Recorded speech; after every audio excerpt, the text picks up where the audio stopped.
something I did. Changed it. It says that I'm going. Hello, greetings.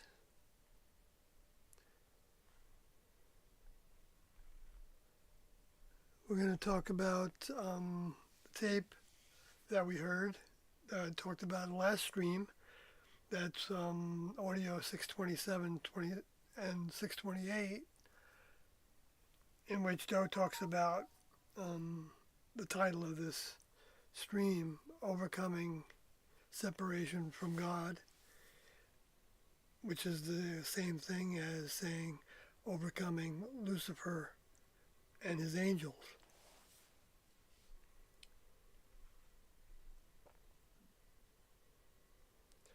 So I'm going to take a few minutes to send my feed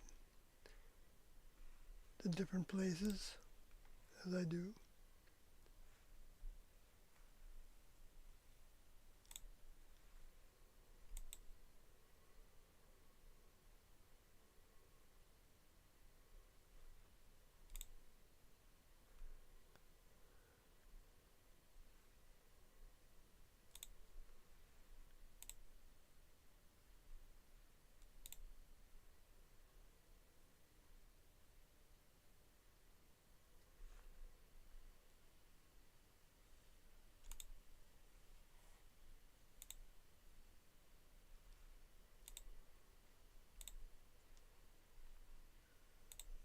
Actually, I do like to hear it at first.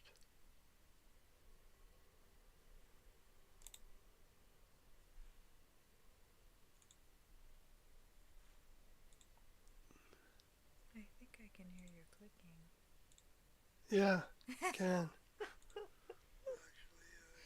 Okay, so I can hear it okay. Hi, John S. Greetings, Sawyer and Kathy. And Rise Above. Yeah, John S. What was that question that John had? Do you remember it, Kathy? About if the next... You answered it, actually. About You if answered the it next too. level would Oh, save a soul. Or right, put it on ice. right. Put a soul on ice, and I believe that's affirmative. Yes, the next level does that. Is doing that. Whether they've done it. As souls leave their vehicles, that's when they've determined, what they were going to be during that life of the vehicle. And so,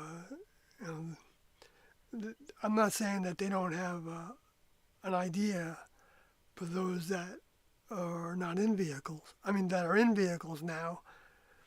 They do, I believe, and they help those that are asking for help.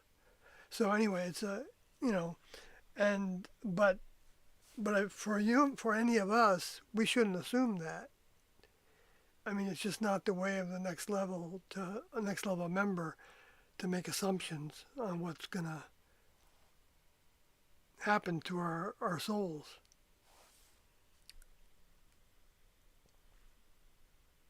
I could be wrong about that. I don't think I can make that assumption, that's for sure.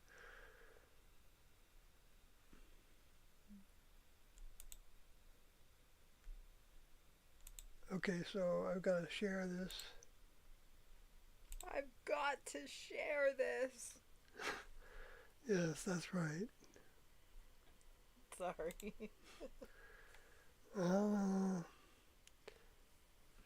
Guess I said it that way, huh? I feel that way. Yeah, right. Yeah, I'm glad you said that, Kathy, because I feel like when I started to talk, I thought, wow, you sound like, you don't have any enthusiasm. And then here I come from the Yeah, gallery. but you're actually bringing enthusiasm to the fact that this is a big deal. It really is a big deal. The biggest deal. And to make it right, to make it into just common talk is feeble. But at the same time, well, there's always excuses for it. I mean, there's always things we can say that, it's what happens, I think. I think it's kind of, um, well, it becomes eventually like the country club religions, to where it's just, people, well, I mean, even in the country club religions, though, you have the preachers getting up every week or whatever, and kind of trying to inspire the crowd to learn something new about the kingdom, whatever they call that kingdom.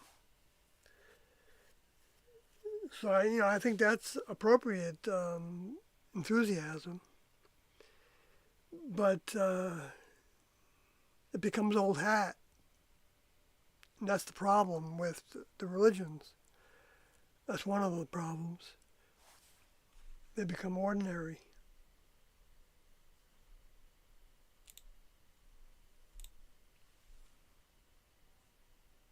And people take it for granted as well, and then think that, oh well, I believe in this, so I'm overcoming, or I'm pleasing Jesus, or whatever the name is of our religious leader, or the highest God.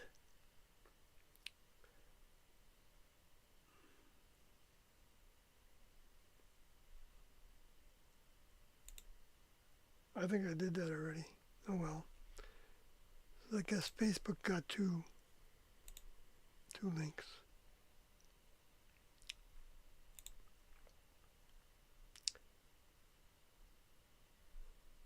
And Twitter done. So, I need to pop out the chat.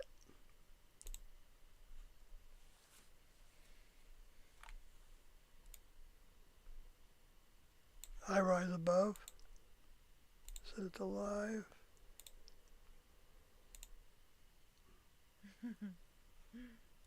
It's alive. Yeah.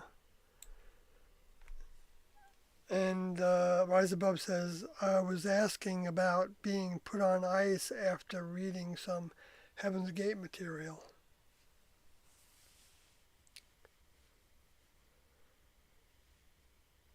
I was just curious if it was a possibility. I didn't think of it as an absolute. Well, Doe talks about it, and you can see that being saved was the way that they talked about being put on ice.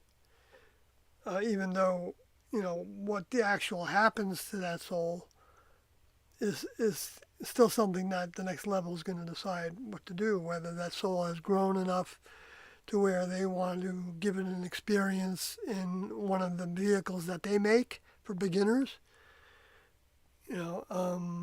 or they want to actually put it in some kind of a hibernation condition, or I don't know, if there's things in between that, or outside, whatever else, because Tiendo weren't they weren't talking analytical about things in terms of getting things exactly in their place, in terms of understanding everything accurate. Because I'm not talking to you about this rise above, but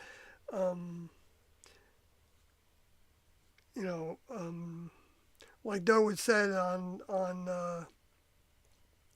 the Beyond Human series, why do you just want to be saved? I'm not talking to you, Rise Above. I'm talking to anybody. And yet, I know that I talk about being saved as the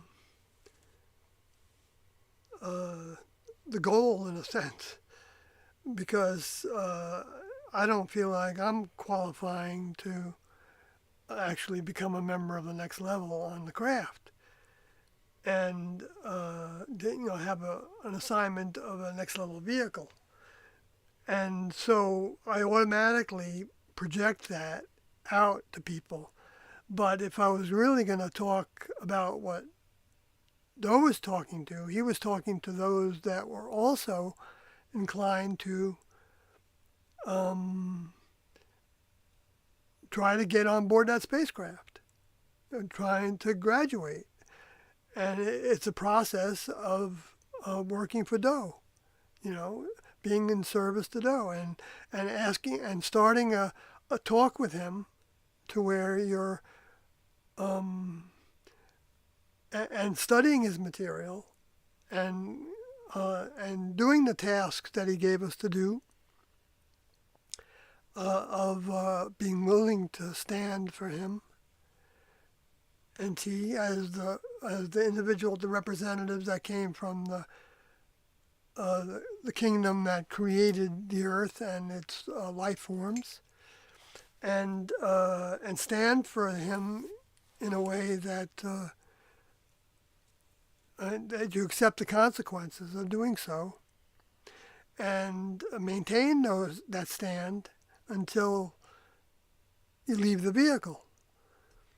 And part of that, taking a stand, has to do with getting their information out. That was the task. That was the primary task. Was to, at this time, was to be of service, is to get their information into other people's hands that want it or that show signs of wanting it. And uh, um, and though, largely speaking, I believe those people are the misfits on this planet. In one way, shape, or form, they could be in criminal activity, misfitting, social settings. I'm not saying they're the only ones, but I think they would all have that in common in some way, even if they became popular or something, or they would still, I think, feel like they're a misfit in some way. But then again, they could, you know, take that as being like their unique calling, or so to speak. I don't know, I'm getting off the track, but I was just thinking about how easy it is for somebody to have or draw in some next level thinking and logic and common sense. And I'm not saying that's all next level logic I'm talking about, next level kind of common sense, which we don't really all know is from the next level until we start to pull on their minds more directly and more directly by because it can only get so much, I think, if or so quickly. You may be able to get it eventually after a long time, but but the quickest path to getting it is to dive into it, into the information, and read everything and listen to tapes, and then you can. That will give you an in-depth understanding about what Tiendo were teaching, and how that can apply to people that never even hear about Tiendo but are separating from the world in their own way. There's going to be application for everybody in Tiendo's understandings and information. It's not something that you're gonna. I mean, when it becomes an intellectual subject and it's analyzed. The video is a lot clearer. Oh, is it? Mhm. So maybe I did do something good. Mhm. Wow, lucked out then. I'm so sorry to interrupt you. No, but I'm glad you did to Thoughts. tell me that. I was wondering about it. I was finished pretty much anyway. But There's a couple more people. that's interesting that I'm just looking at the chat again. Hello, Dawn Possession. And UFO pilot is saying hello to everybody. And John S. is back saying, Sawyer, can you provide any insights into Lagodi? What his role, job was in the class? Was he well regarded among the group? Any interesting stories, etc. Oh yeah, any interesting stories, etc. And then the And Finch show. and Finch, hello Finch show, and hello to you as well. Glad to see you all again. And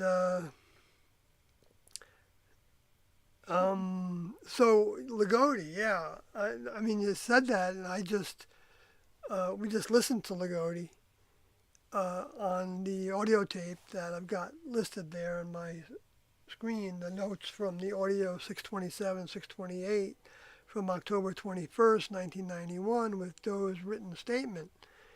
He reads.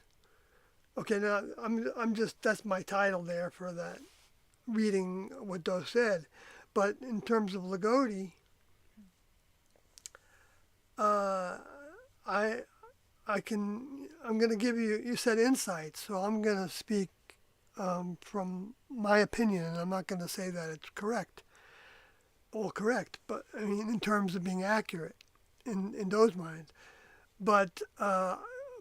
Because I'm going to go, more philosophically, I guess, into it a little bit, and I think that the individual in that vehicle that we're talking about as Lagodi, the soul, I think he's done other tasks that were of a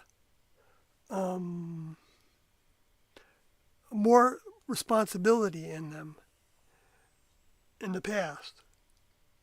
And it was probably one of the 12 disciples of Jesus, unless he was using a female vehicle at that time, which I don't know if he would have been, which is possible though, because there were certainly many female disciples of Jesus, even though they weren't allowed to be called that, or maybe they'd be persecuted by the existing religious, Anyway, but I think, see, in the, I'm not trying to deify Lagodi, but I believe he is a member of the next level, and he had a next level made vehicle, I think, before he came here. For the last final episode, the final experience with the overcoming process of overcoming. Relating with people? Relating with humans? What do you mean? I didn't say something right, I think. Oh, you were saying just for the last experience, like the last classroom. The last time that an older member was incarnate. Right, with so Jesus. then that made me think relating with the humans. When the next level sends a representative down on the planet to relate to humans. Yeah, I think he was doing that 2,000 years ago. I think most of the students were, in some capacity, to some degree, had actual. Yeah. Well, with, there were like 70 plus the 12, right? That's the two numbers that I remember seeing being talked about in those scriptures. Mm. And so that's 82 individuals. If I calculated that right. I don't know if the 70 was like... made me think of the 70 days of Daniel. 70 weeks, right? 70 weeks. Yeah, 70 weeks of Daniel. I know. You kind of wonder about different things like that. And but if it was 82, anyway, so with Lagodi,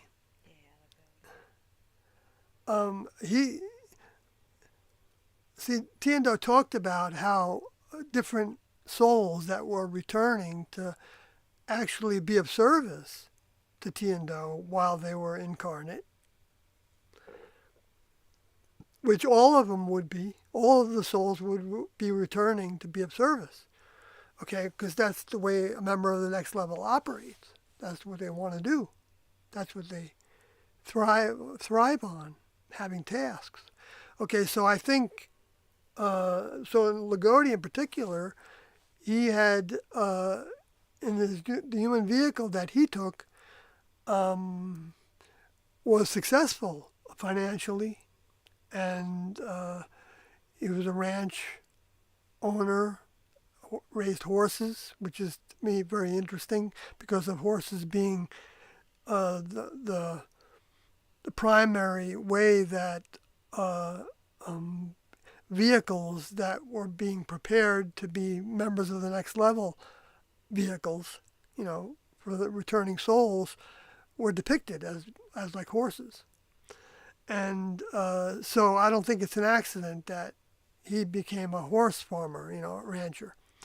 And he was, you know, about to run for office, I think, and I don't know what office it was, or maybe he was on a city council or something. And I don't know, I think it was Durango, Colorado, if I remember correctly. And I think he donated significant funds to Tiendo when he joined, and he didn't join from a meeting. He joined by um, uh, being friends with Kadoti, who is known as Fred Mackey in the world, and he's deceased at this time. And I last spoke to him a number of times after I left the classroom. I visited with him, but anyway, so he was friends with while Kadoti was working in L.A. area, working for um, what's his name, producer Kirsch, Gary Kirsch, I believe is the name of the Hollywood producer that well, he was making documentaries, and Kadoti was for Gary Kirsch, and that became the avenue of shopping for publishing the book that not the book but the movie script that was written that Tiendo had Alodi and Kododi and Dan Sodi write. And anyway, that went to Stanley Kubrick, but it didn't go anywhere from any of that. Anyway, so I just throwing in that little tidbit. It's not related to Lagodi directly, but I think also Kadoti took a vehicle that could help with that direction. In other words, and Milodi and Norodi took vehicles that could help in the direction of making money and using computers. Did Lagodi do like the real estate tasks? Yes. And Lagodi Fado was, I would say, the primary person involved with talking with people in the real estate business that we were renting homes from, and it, you know, it was Doe knew that he chose a vehicle also because to other human vehicles he would be respected automatically. He had white hair at the time, you know, somewhat, and he was 6'5", you know, and he was well spoken, and he was very mild mannered and gentle, you know, in his in his talking to people. And he did the buying new cars too sometimes. yeah, so one time we had you know, we all, not all of us, but most of us at one time or another had out-of-craft tasks which were doing jobs in the world, and you know, and so a number of times Lagodi went found a used car salesman job, or maybe it was a new car salesman. I don't know, but I think it was used car. Um,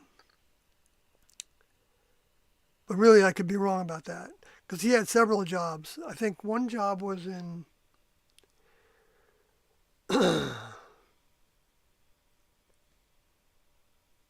I don't know if he did that in Texas, but Colorado, I think he did it in Denver and Boulder area. But I don't know if he sold anything.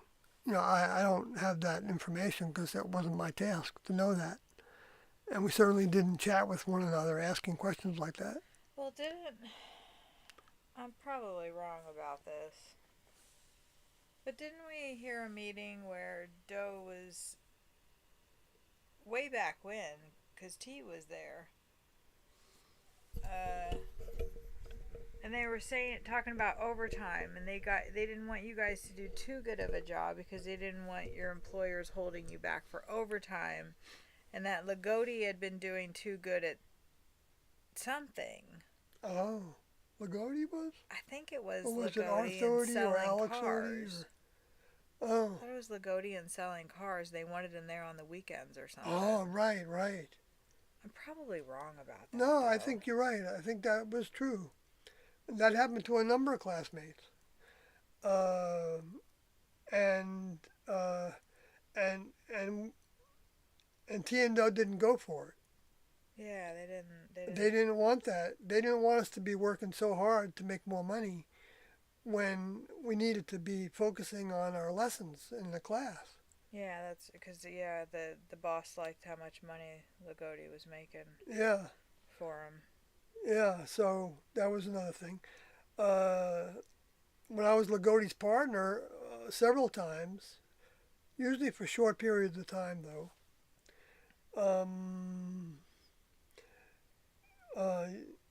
Like I was, he was the person that was like he designed uh, a mobile satellite dish stand, which meant that it was going to be holding up a 7-foot diameter, a metal mesh dish, and have the ability to adjust it so that you could, focus it on the satellite you wanted to focus on. In those days, you did it with a transponder, but you had to set up the angles of it, and so I was his partner when we went to town, but he did the design work for the whole thing, and he didn't ask me for his input on anything like that, and nor was he supposed to. I don't think, because on certain tasks, you were assigned a task to do it alone, and then you would have a check partner, but that check partner was there to add whatever they could if something occurred to them that might be different than the way T&O would have us do it. And so that was my only task with him. So I didn't really do anything when I was with him, except put it together when we finally had it made. That was one of the tasks that I ended up having. A number of individuals did, because we had two of them, and they were made with angle iron, and as a base, so that it would be strong in the wind, and that's all about that. So that's, I guess, an interesting story, maybe. But the more tapes you listen to, the more you'll hear Lagodi talking, because he's, you might hear him on almost every tape. That's no? Saying quite a bit. Half of them, maybe? Yeah, I don't know. It's true. It's not all the It's time. hard to say. And he got a lot of lessons directly. And that's because he could take it. He could take it directly from T&O. If T&O, said that he was... Yeah, whatever the last tape, the 250, I think it was 250, 251 that we listened to. There's Lagodi talking, I think, on that one. Mm-hmm. Where he's asking about the mini procedures or something. And that's another indication of... Oh, no, wait, that was the one that we listened to. 50. 250? No, 50. 50. I think. Has Lagodi in it? I listened to too many tapes. I can't keep them straight. Yeah, it's hard to keep them straight. Uh, When you're jumping around.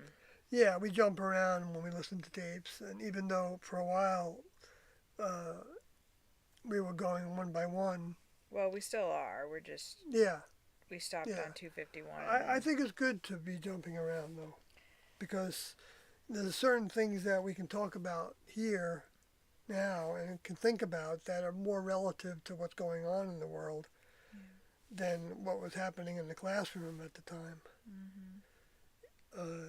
So that's one thing you learn by the later tapes. Right, and a lot more detail about alien, Space aliens different and stratas of right, yeah, and all different kinds of yeah, stuff. because Doe continued to grow, Mm-hmm. continued to seek growth, and he shows that in many ways that he was like he would have went who knows what he would have done. I mean, he would have had surgery on his ears in order to look more like a next level vehicle Talked about that. and talk to the public. Well, that might be a good time to read that note that he had. Yeah, let me see if there's anything else. You're welcome, John. Yes. So let me read this thing because maybe you can't read it on the It's actually a really clear decent screen, huh? screen. So, um, so it says the following. Oh, this is the written for people that don't know what I'm talking about. Okay, these are from notes that were from Kathy and I listening to audio tape 627 and 628, which was recorded on October 21st, 1991, with Doe's written statement he read. And the backup on that is that he was trying to prepare something that students could use as students uh, started interfacing with the public more, not yet knowing to what degree anybody would be relating to the public. This is before the Beyond Human tapes. Okay, so that's so Doe was taking a stab at it. I mean, I say a stab at it, but this was his first attempt after we arrived in a warehouse in California in Laguna Hills, I believe it was. Anyway, so his words were, "The following is a glimpse at some celibate separates who feel that these are literally their last days in the human kingdom. They believe that the earth is a garden tended by heavenly tribes or families, that it has gone through a number of cycles or ages. At the close of an age, this immediate age, approximately 6,000 years, when the yield or harvest of human souls is gathered, and in some instances fought over by those different groups of extraterrestrials according to their varying interests and strengths, these celibate separates have also come to realize that human bodies are merely containers or vessels for souls, and that the physical body offers the soul the tool or vehicle for the accomplishment of the soul's desires, its lessons, its opportunities to overcome or to become what it chooses after having been separated out, completely protected in a cloistered-like classroom for many years." I'm sorry I do such a poor job reading this, but I'm not giving the proper punctuation to it. But I encourage individuals to hear it for themselves and think about it. There's so much in this that is so packed with information. Was that all of it? Yeah, that was it. Oh, okay. Yeah, and But you didn't say that he carried on with the audio. right. Then he, after that, he played a tape that he made.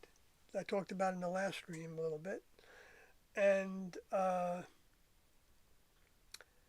um, and then he had a meeting, which is the meeting we're talking about, uh, where he was asking for students' input on what he had just recorded and said.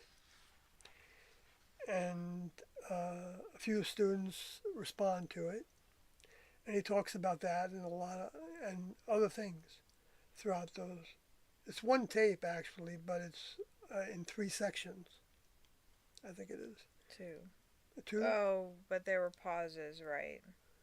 Yeah, Where the tape was stopped. And right. So I think yeah, yeah. I yeah, but that's not understand the what you're saying. right. But yeah, sometimes the numbering can be a little bit Mm-hmm. hard to figure out, but it doesn't really matter. We have the the audio, so that's what's important. But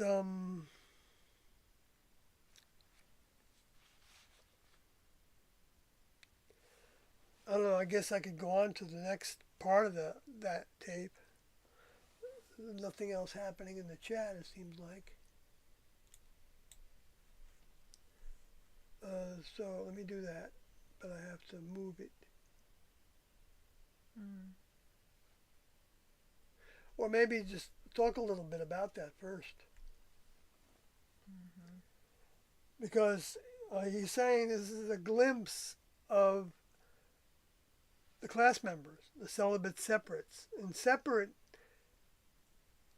It's good. It's good to know the context of that word separate, because before this, in this tape, in this audio, he was talking about some kind of titles to something, whether it was the title to this or whatever that was titled with the titles that I put in my title of this live stream, which is Overcoming Separateness from God,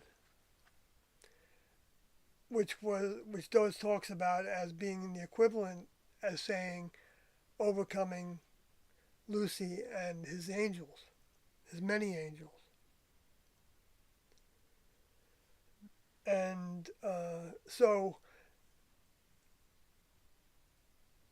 um, because the primary action that Lucy and his angels, Lucifer and his angels, are attempting to do is keep us away from the true um, member from the kingdom of the highest God, the kingdom of God that created the planet and the life forms on it.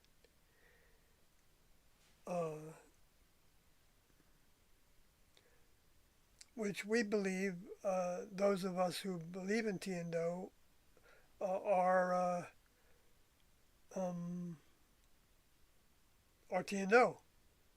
And T as what Do called the chief administrator of this experiment on the earth. And he felt like he was like a captain because T was his older member.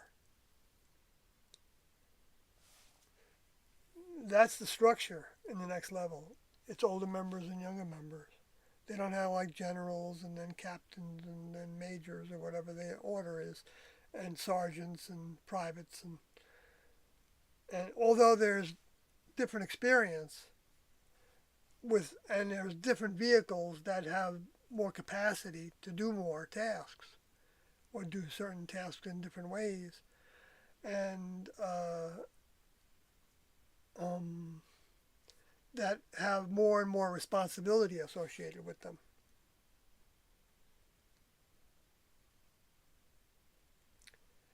Which the humans were have been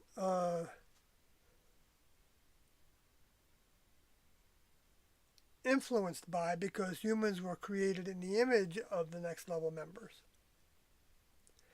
And so that image word, I believe, also has to do with the mind image, the spiritual image, the imagination. You can look at it that way a little bit. You know, being imagining that there's a reality to that we can't see. You know, frequency objects of some sort. You know, maybe like those had like a plasma-like physicality to them, and that's one, you know, like a different dimension, that part of it. And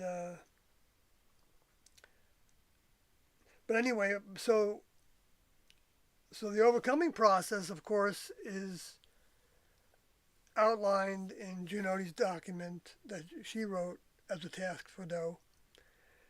That was called Away Team from Deep Space Services Before Departure, that I refer to a lot, which is in the Heaven's Gate book, and that Heaven's Gate book is posted on heavensgate.com website, and it's also downloadable in text format through a zip file on the bottom of the book page. And so it was meant to be available to everybody who wanted to read it and to use it in part or in total, as long as nothing was added to it or taken away from it, you know, changed within it. I think would be part of that. But so that outlines the overcoming process,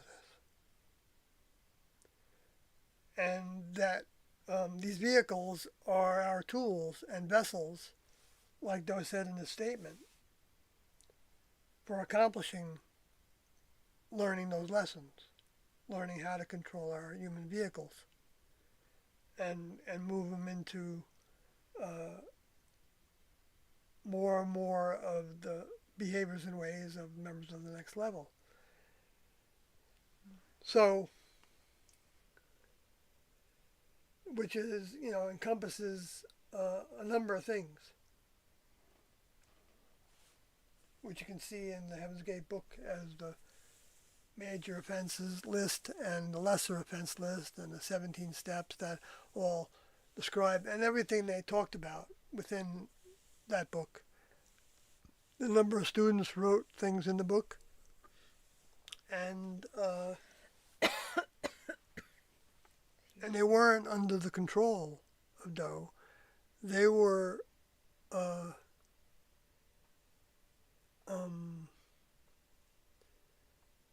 under the control of the mind that they had in common, that they wanted to have in common. So there is a group mind. There is a, you know, one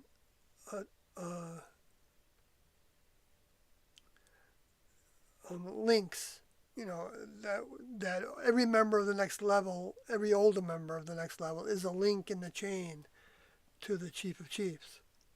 Who we're not going to understand in the human vehicle where the Chief of Chiefs came from but if we graduate into next level membership, we'll know a little bit more about where the Chief of Chiefs came from. That's all I can say about that. So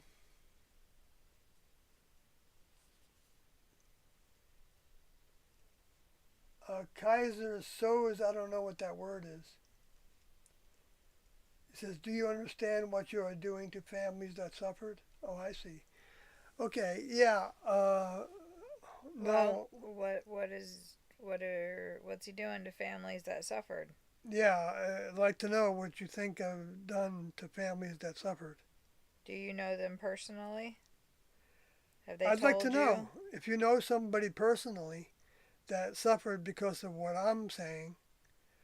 Then, if you're talking about the families that suffered because of the choices made by their loved ones, um, uh, you know, T and Doe and the class knew that their choices was causing some suffering by people that didn't know what they were doing and didn't understand it and might even be condemning it. And so if those family members chose to seek the highest source for help to understand what their loved ones were choosing, then they would be helped. And I think some were, and I have evidence of that through the vehicle that was the mother of Alex Odie. Alex Odie's vehicle. I don't want to put her name out there because I don't want anybody bothering her. But she, initially was shocked by her son's leaving, although she knew what he was doing because he had visited with her on several occasions over in the 1980s, and yeah, the 1980s, on two occasions, at least, that I know about. So she knew what he was all about, and um, she respected his belief, and she wished that he was with her, and I don't know if she's changed from that. It's not my business to know what anybody thinks now. Now I also spent time with um, uh, Alodi's sister, I believe it was, and who had a long time. I mean, she probably grew up with um, knowing that her brother had joined with what was called in the beginning the UFO cult.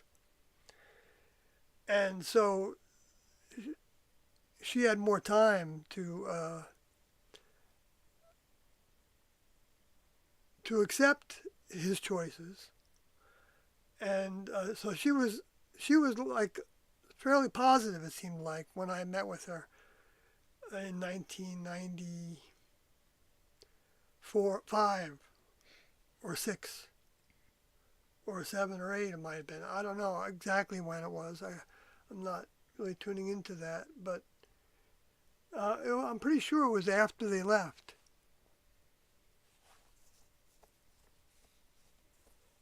Because I was put together with that individual uh, by Andodi, who was a cousin to Aldodi, and I had visited with Andodi many times, and he visited with me also in New York one time, and and so he arranged for that little meeting to happen because I think she wanted to have that meeting.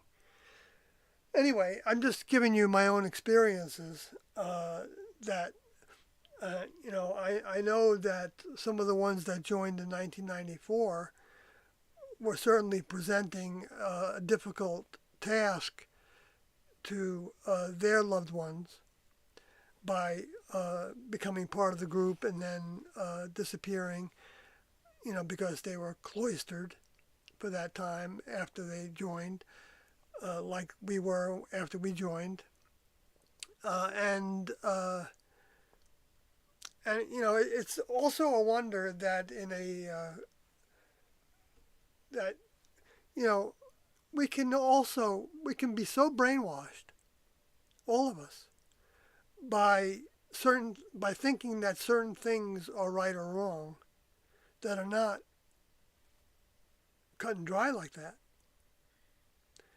Like if you were raised in India, if you decided to give your life to God, and so you led an ascetic life to some degree, or you went into the mountains to meditate, and you attracted attention from people on the streets and stuff, where you would do some talking about your beliefs, and that was I don't know how it is now, but for some time my understanding is that you were looked up upon as somebody that was giving your life to God. Like some families think about giving their life to God in the churches, in the Christian religion, in the Jewish, Judaic religion, and the Islamic religion, uh, as a, as a great step. They look up to people that do that. But if you join with somebody that's unconventionally or untraditionally or not held in that high regard because they don't have that foundation of importance behind them, then you're looked down upon. And then there's the people that are that believe that the whole kingdom of God idea is a bunch of baloney, and so they automatically would think of, most of them probably, I can't tell for sure, would think that the whole thing was Looney Tunes. But they might also think that the whole idea of space aliens is Looney Tunes, or maybe not. In fact, maybe the presence of physical space aliens, coming out more and more as a reality, can really help the people that ran away from the religions to recognize that there's some kind of physical reality beyond the human confines that is greater than human. Anyway. Most of the time you're out of frame. Oh, I'm sorry. Because I'm leaning in this way to get closer to the mic, but I don't need to do that. Sorry. Thanks for telling me that. Mm-hmm. That was a good stopping point. That person said more stuff. Yeah, I figured that. They're just... UFO pilot says, I'm very interested in the Heaven's Gate materials. What did they do to you? I'm not sure what that means, so you're going to have to ask that question again. What did they do to me? Well, I'll just answer it briefly by saying what they did to me was wake me up to a lot of reality. Okay? Kaiser Soze says,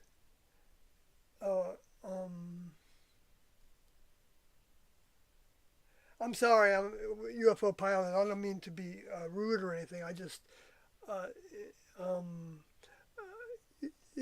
if you pay attention to what's been talked about regarding the Heaven's Gate, then they will tell you, that they were brainwashed, right? Or misled, or just manipulated, or connived, or lured in some way into the information, and so when you say they do to you, that's, I can't help but hear that word and think what it did to me. So I'm just bringing that up so that you know why I was responding in part that way, which is not correct, really. I should have stuck with just asking you what you meant by that, because maybe you didn't mean it that way at all, because you said you were very interested in the materials. So but of course you could be interested from a perspective of this wacky lunatic cult that did this to these people, and maybe that is your view, and that you're free to have whatever views. So that, anyway. So Kaiser then says, watched 1 million videos and see the mind warp, the barbiturates and applesauce. How can anyone? Okay. So you're not saying anything of value. Well, I wouldn't necessarily just, what videos did you watch? Well, I would like to know, did they watch... Millions of videos. Okay, He's well, obviously that's just like, exaggerating. Well, right. That's like Lagodi saying thousands and thousands of procedures. Yeah, So, they've watched a lot of videos. But yeah. did you watch all of the quote unquote documentaries? And I say documentaries because there's a lot of misinformation in them. Or did you watch the Beyond Human series, which is Doe talking? There's 12 of those, so I'm curious if you watched those with an open mind and without automatically judging based on what you think you already know about the Heaven's Gate cult. The cult of cults. That's not. Huh? It's just a. I mean, Yeah. I'm just No, curious that's good. because that's what brought me to be sitting next to Sawyer right now. Was I watched some videos too, documentaries that I thought were accurately portraying the truth about the Heaven's Gate group. But I knew that there was something more to that story because why would people stay in this group for 20 plus years? So I wanted to know what they were being told. And so I listened to what Doe told them. I listened to 12 hours of it, which is the Beyond Human series on YouTube. You can find it if you haven't already looked for it. And that changed how I thought about it. And then I sought out Sawyer, and now 3 years later, whatever. But I'm just saying, if you're here, then you must be curious. So actually, listen.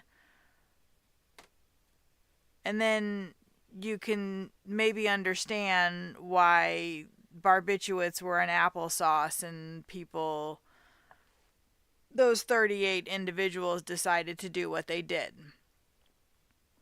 I think with the exception of one of them, they were all over the age of 40. I could be really wrong about No, that. I think there were a few that were that joined in '94. I would say less than 5 of them were under Yeah, 40. yeah. So it's not like they were stupid young. I'm not saying that young people are stupid. I'm just saying it's not like they were young, naive people. They were smart, intelligent individuals who had done a lot of research, and this is what they believed in. And their families understood that as well. To some degree. Now I know Yeah, that. to some degree. Yeah. I would be devastated if I found out that my daughter who disappeared, then I find out 24 years later she killed herself. I would be devastated. And I would want to find out everything about why that happened. So, but it is incredibly rude to come in and accuse Sawyer of whatever you're implying by saying, do you know what you're doing to the families who are suffering, when you don't even really know what you're talking about. He's actually talked to these family members. Like, he's a real person, and these family members are real people too. Like, everybody's real. We're not just people sitting, on a computer screen or whatever. In a documentary, Like, he actually knows these people. I know many of them. That's just my point. Yeah, I think. Sorry, I try not to talk because I get, whatever. No, it's good. And you're new here, and you don't know, the past 3 years what's been going on over here, but. It's see, I'm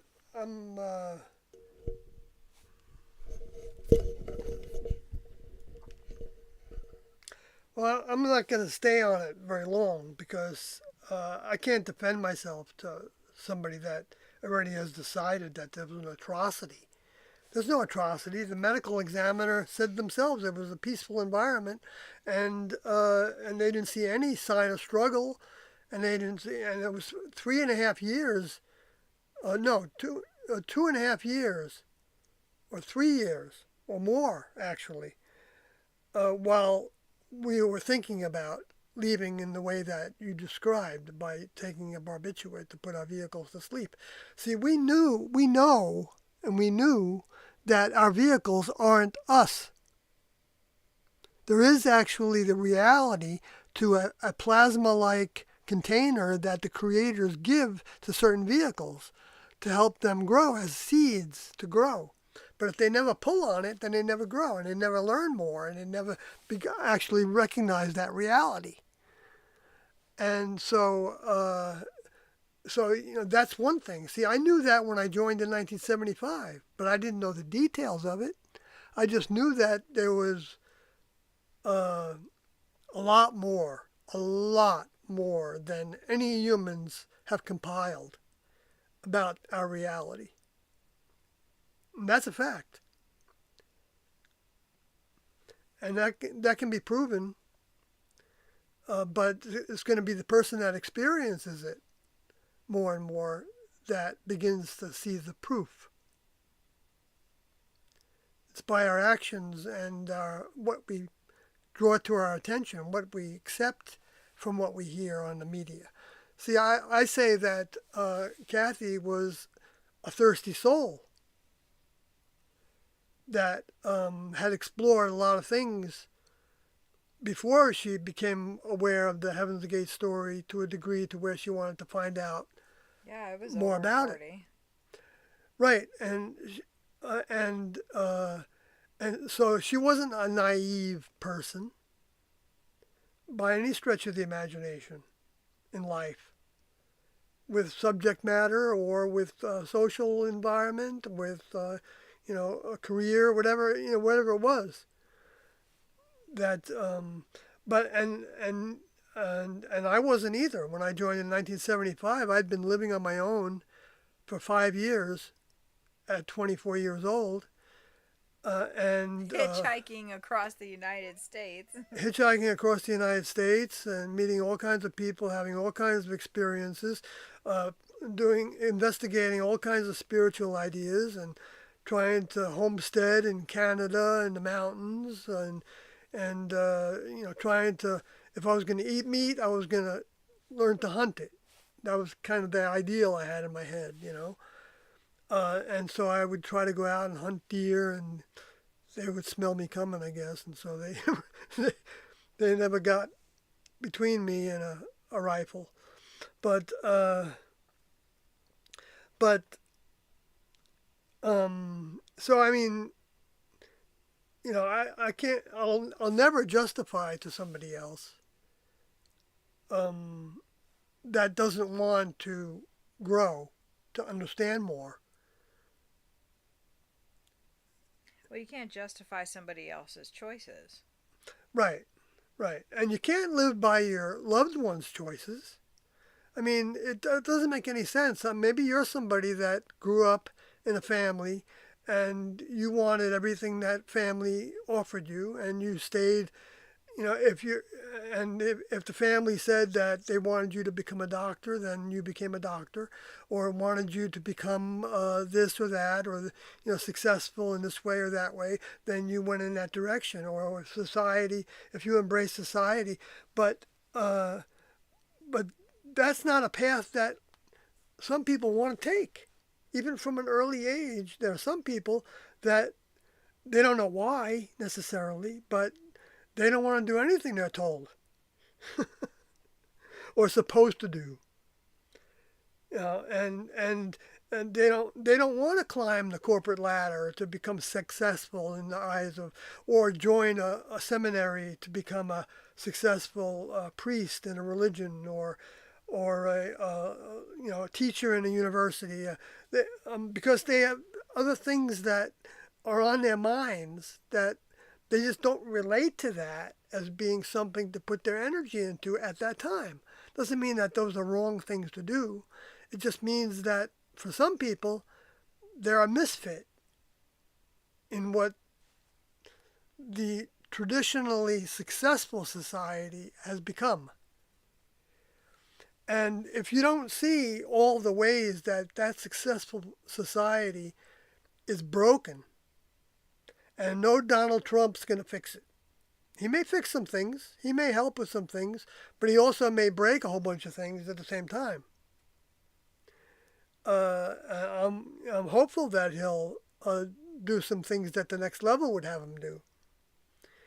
and not become like what the left is saying about him as being a dictator and a king, or Anyway, all you want to that. go to the comments? Yeah, thanks. So there was no atrocity. Don't exaggerate and bring up examples if you want to, like specific parts of the story that you find fault with, and then I can address more. But other than that, I just gave you a general sense if you're still hanging in here. That picture in the thumbnail is the class at the Santa Monica Pier. Yes, that's correct, Joseph Coates.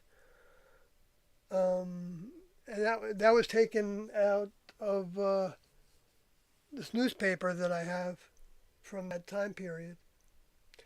What is the connection between Kenneth Copeland and the class? Why did Cerroti mention him in their exit tapes? Well, when the after T left and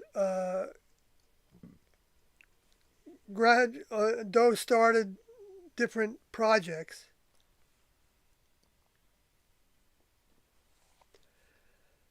It was 1987 when he felt like we needed to be who we are, is what he said. Being, in other words, be the souls that had been with the individual that was called Jesus. Physically with him, souls.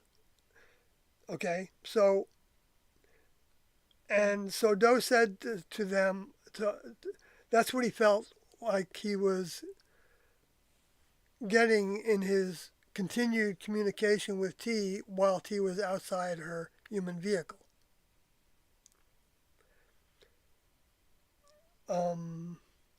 Which he had, 10 years of experience living with T 24/7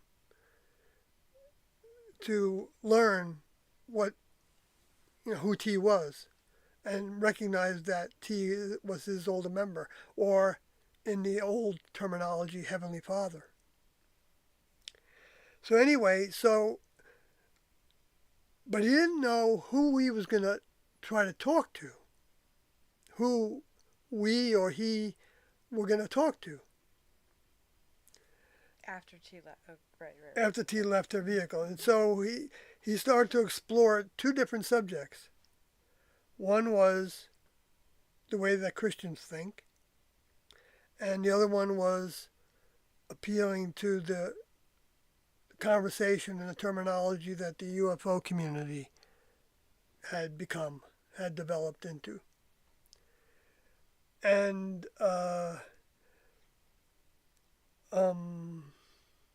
so, I mean, he was thinking about what the audience was going to be if he was going to go public again, to stand up for who we believed that we were. I'm saying we, but that's because that's the way he was talking, and I was in the group at the time. So yes, so I was among them, and I believed in everything they were teaching, which was not an easy. Anyway, Kenneth. Anyway. So among the study was, at the time there was no internet. So, but there were satellite dishes, and there were satellite channels, and a number of the biggest, successful, richest Christians had channels, and Copeland was one of them. And so we were listening to Kenneth Copeland on a regular basis. I don't know how often he did things, but we watched all the preachers. Jimmy Swaggart is talked about in this tape, 627, 628, and others. Wasn't it Jimmy Swaggart? Yeah. I think. I could be wrong. Yeah. I think so, though. Unless it was the tape before that. I don't know. I'm getting mixed up tape. now. It is. Yeah. But I don't remember if it's Swaggart or Baker, but I think it is. No, it was Swaggart. Yes, I remember that. Baker was also talked about and watched, and Doe would be thinking about, and he would say things like, "Wow, they're saying all the right things, but there's more, and they're not open to more." Because he tried to get messages to a number of individuals. I don't know if he how successful he was. And I know with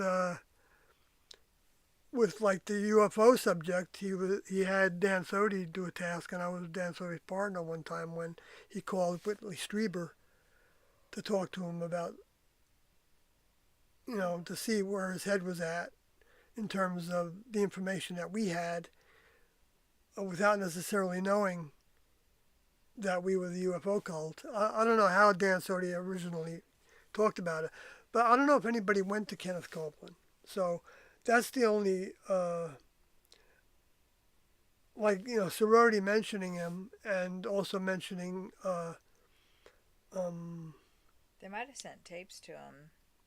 they might have. The Beyond Human, maybe later. It's possible.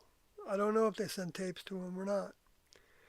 But I wouldn't be surprised. Yeah, I wouldn't either. Because they wanted.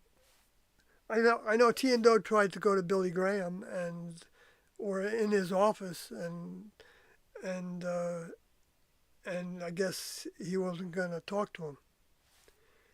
As far as I can tell from the little T and Doe said about it. But so why is sorority mentioned him in the exit tapes? I think because sorority was somebody that also gravitated to the Christian material, the Bible and stuff. Because the other thing the two ways that Doe wanted to investigate going public to as the primary audience, the terminology to use, because that's part of the picture. Um, the way that Doe helped us with preparing to go to these two different audiences was bring in books and watch videos, and some of the books that they brought in were Bible books, because we had Bibles in the classroom, but they were only the Bibles that individuals brought with them when they joined, and that were in our library at that point, because we very rarely actually opened them. I never saw anybody reading out of the Bibles that we had in our library, because we had the real thing with us, so it's like it didn't matter what was in there. Although it was fully consistent with what was in there, except for the ways that things were mistranslated or distorted. But anyway, and so he brought us the Companion Bible, and he brought us the Parallel, which was 4 different versions in one big book. And he got us the Dakes Bible. I think he got that on the recommendation of Reverend Arnold Murray, who didn't recommend it necessarily directly to us. I don't know if Doe had helpers or Lagodi or somebody in touch with him, with Arnold Murray, or not. But the Dakes Bible was good, and also the Companion was good, and also the Amplified, because they all three provided additional translation or interpretations and different additional like terms to use in place of the 1 or 2 English words that were put in most of the Bibles. There's a person that asked you if there's a reason Doe specifically picked you to stay behind. No, Doe didn't pick me to stay behind. It didn't work that way. The next level doesn't. This was a graduation from the human kingdom, and that's why we had to give our all in order to qualify, and we didn't know what that was, and so I think it's safe to say that they knew there was a likelihood that different individuals over the years would be confronted with certain lessons that they might not grow to overcome. And I was somebody that didn't grow to overcome my lessons, the things that would keep me off the spacecraft, which T told me about before T left her vehicle. And none of them involved sexuality, by the way.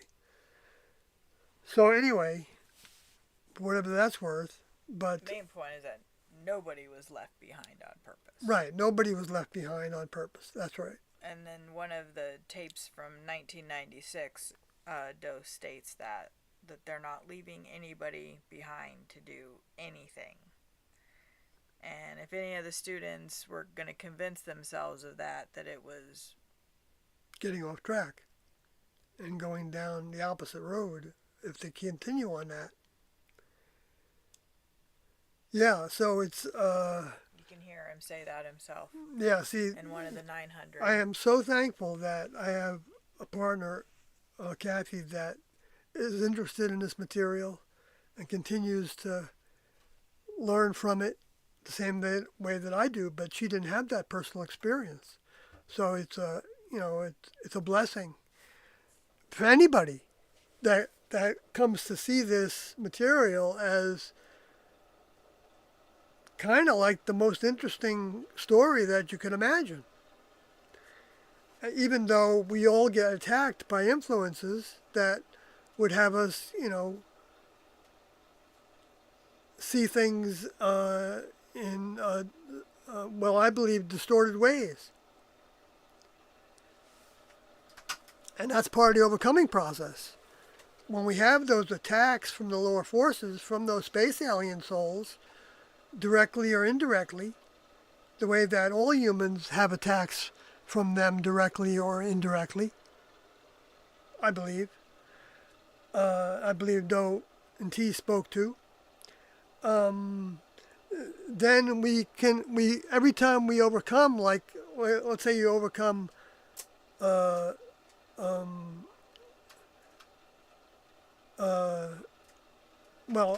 substances, addiction to like alcohol or drugs, or we are actually, regardless of how we're doing it and why we're doing it, we're taking control of our vehicle and getting it out of doing something that is dangerous to the health of the vehicle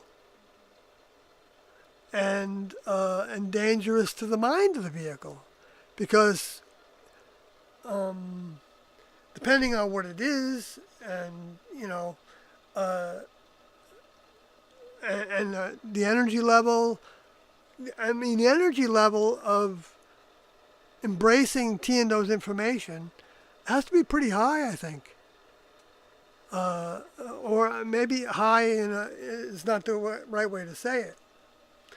I don't mean high like from substances, but I mean like it takes work to stick with this material and to look for the best understanding of it that we can find. I did that before the screen went out. Yeah, that's why I didn't continue to do that, because I keep on leaning away from the.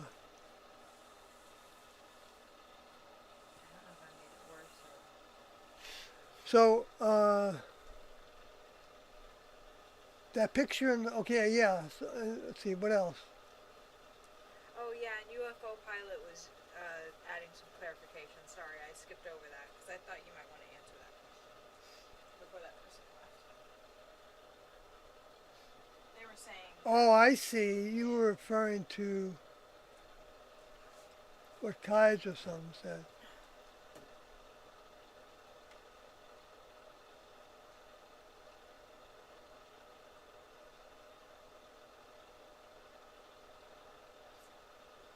Oh, I gotcha. I see now. Okay, thank you.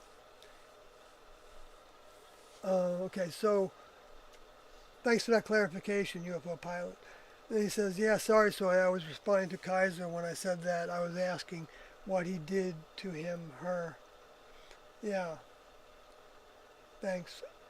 Dawn Possession says, one was super young. I was. No, I think it's a one. I think you're talking about Iris Odie, or I mean, she was 20 something, right?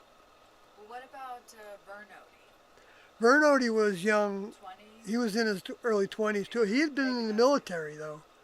I done. mean, so he wasn't, like. But to determine what somebody knows and what somebody can choose and be of, well, sane mind by, whether they're 17, 18, 19, 20. I mean, there's a, somebody can be, you can have an older soul in a very young vehicle. And Tiendo knew that, but they also knew that they didn't think that any older souls would take a vehicle that was under the age that was considered a minor. So they told us that you need to be,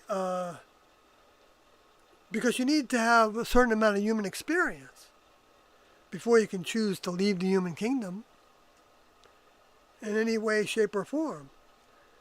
To outgrow the human kingdom, what do you have to outgrow if you haven't had experience? 1 out of 39. Yeah, so 1 out of 39 was, or 2 out of 39 were younger, okay? In 1975, there were like 1 or 2 that joined that T&O made exceptions for in terms of cutting our ties with our loved ones or family. That was the requirement when we joined. Even Odie, yeah, I don't know how old she was when she joined, but she was pretty young. Yeah, she looked like maybe at the oldest 30. I think she was around close to 30. I could be wrong. I think she looked young, but she was older than she looked, I think. Right. Also. That's what I'm guessing too. Yeah. Was she the only one that didn't do an exit statement? I think so. I think she didn't say anything.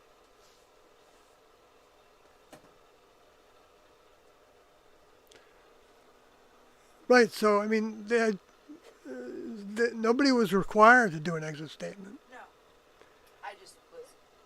Um, Some people might be like, who but I think, yeah. But everyone who wanted to do an exit, right? Who is even Odie, right? Well, she was on. the final exit video, I think, where they're all in their Yeah, uniforms. she was there for that. Oh yeah, and Doe talked about her. Yeah, Well, talked about everybody. right. So,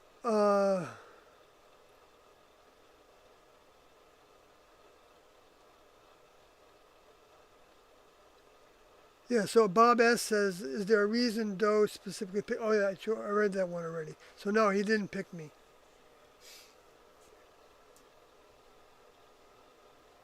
Joseph Co says, "I just recently found out this VHS exists of the group called Heaven's Gate Cult Side in California. I never heard that title. Directed by James Strauss. Have you guys heard of this one before? If you can send me a link to it, I'd appreciate it. But I'll look it up on YouTube. It's a VHS. Yeah, I don't know. If it's still been digitized, I'd like to know about it. If you could digitize it and send it to me, I'd appreciate seeing it.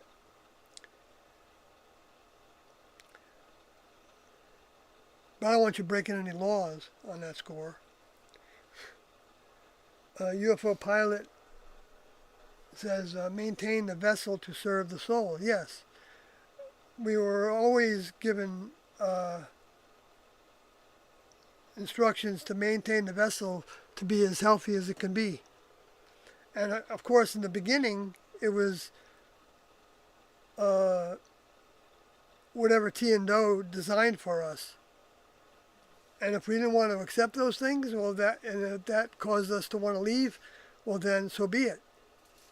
T and Doe weren't trying to keep people in the group by having the consuming that they liked. But they didn't try to give us consuming items that were unlikable by the average person. And they didn't want us to have anything that we knew we were allergic to.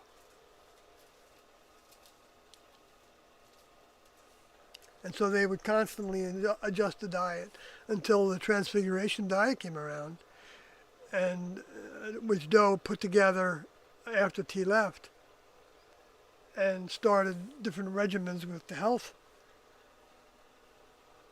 that I'm using to this day to try to keep my vehicle a little healthier for as long as possible. Because you were being fat. Because I was? Because you were bad. I was being bad. I was eating too many mucus foods.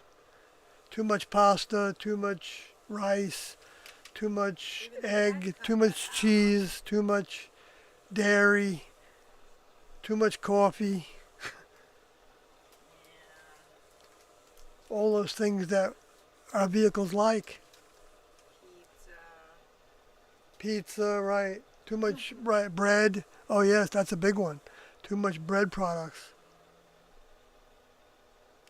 And so some of my symptoms from the Lyme's disease that I had that caused me to be crippled started coming back and seemed to be able to keep them, put them in somewhat of a remission.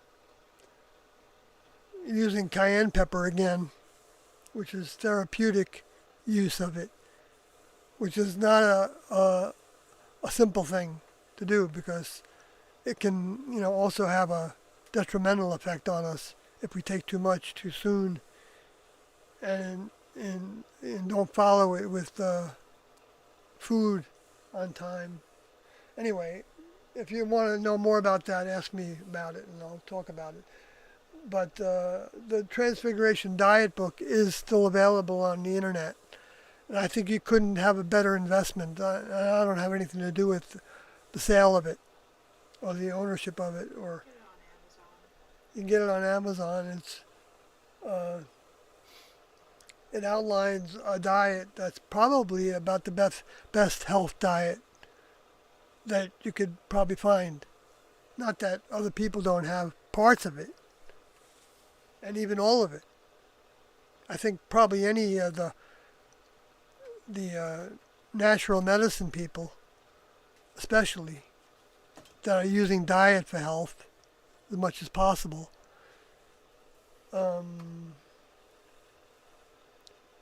wouldn't find any much fault with it, I don't think. Could be wrong. There's somebody to find fault with everything, right? Let me show it. Yeah.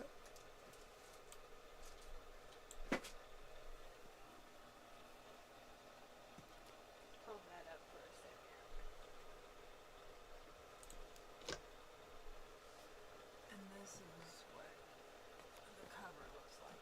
That's the original cover of the Transfiguration Diet. There's the other one. But the content is almost identical in the republished by the people that own it now, because Doe sold it. That's the cover of the same content, Transfiguration Diet, by Little Green Ink, is the way that they name themselves. And you'll see within it, there's a picture on my screen there of Dr. Little Green, who was kind of implied to be Doe, showing us the products that the diet was based on. And there was like little cartoons throughout that Dan Sody, when he was in the classroom, was the author of the artist for.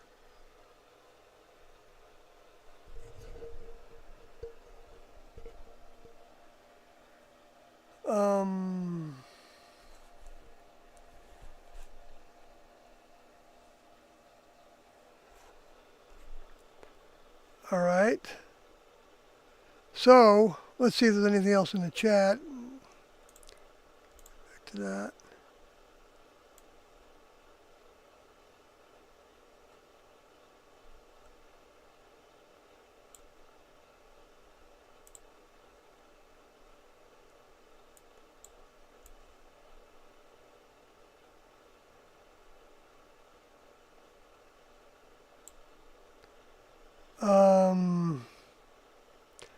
Yeah, Amazon for the Transfiguration diet, or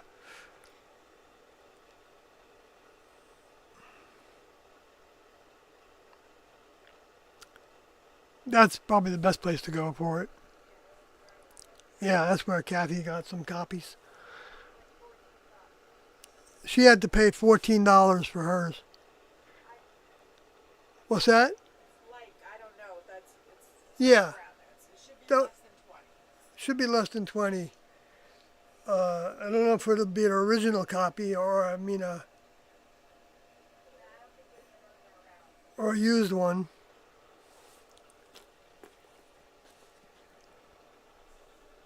You're welcome.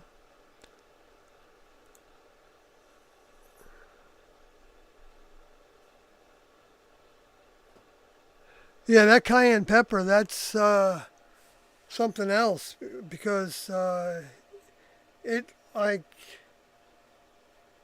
it's the heat of it is actually interesting in that it melts away mucus, and you can tell that it's doing it when you have to spit after you take a therapeutic dose of it, or when a person's eyes water, from it, or from or if you get a little bit in your eye, then it burns. It's actually powerful substance, and um, and so we started with it. Uh, well, one of the ways that people found it useful to have was as a lemonade with the Burroughs cleanser, it was called, which is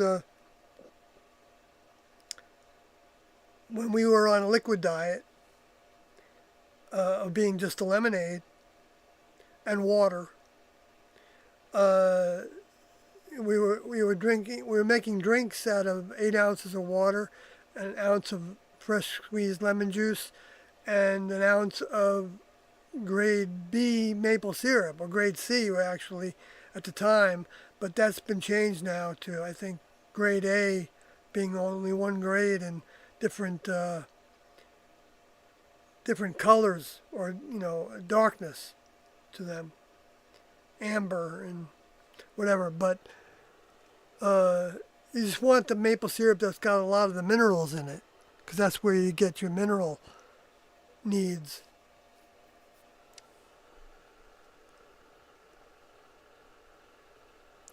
UFO Pilot says, I remember reading about the detox drink they would make with limeade and cayenne, and how effective the class members said it was. Yes, I know. I think we experimented with lime also, and maybe they did after I left. I think they did experiment with it, with lime. But while I was in the classroom, I don't think we used lime much at all. I think it was lemon the whole time. I don't think that matters, which one you use. I don't think that much. Um,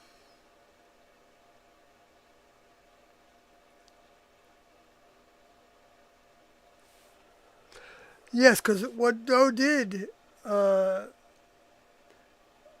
and I believe he talked about that in some of the tapes, the audio tapes, is that he was putting those new members that joined in 1994 through a mini classroom, and because the students from 19 what's that? Say it again.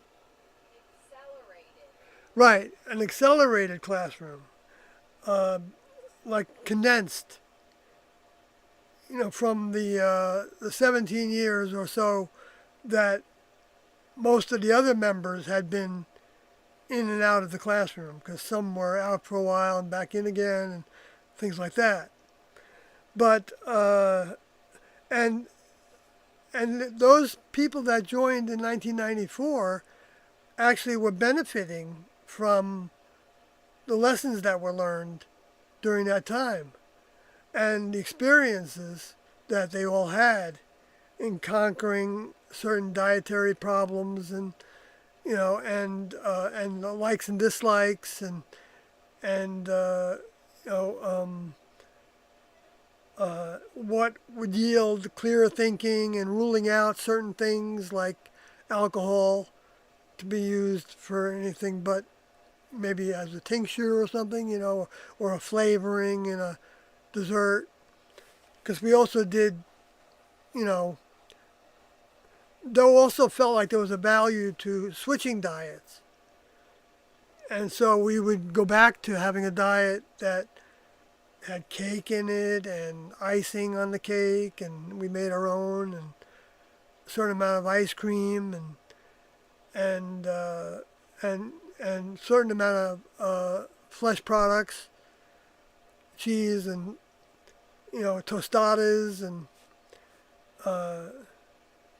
but they always still stayed with a limited amount of those items, of the dairy items, and like unless when I left it changed, we never just drank milk as a drink, as a beverage. We might have once in a while had like a cream soup that had milk in it, and we might have used cream for like a whipped cream sometimes in some of the desserts, or to have a certain sauce, use some cream in it. But it was always like a minimum amount, even when we first joined. And in the Transfiguration Diet book, there's a diet to to take on, that's a transitional diet from what was known as the standard American diet. That wasn't a phrase that came about by T and Do directly that I know about. But it was talked about in the Health Seekers Yearbook that was published by some group in Arkansas area, I think it was, and that started publishing in the mid 1800s. A lot of things happened in the mid 1800s to set the stage for advanced thinking in the 1900s, and now to the continuation, like gender equality and and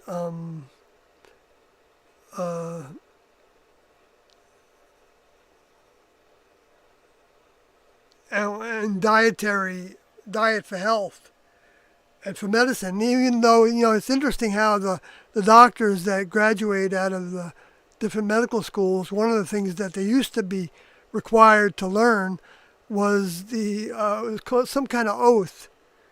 What was the name of that oath? What was that?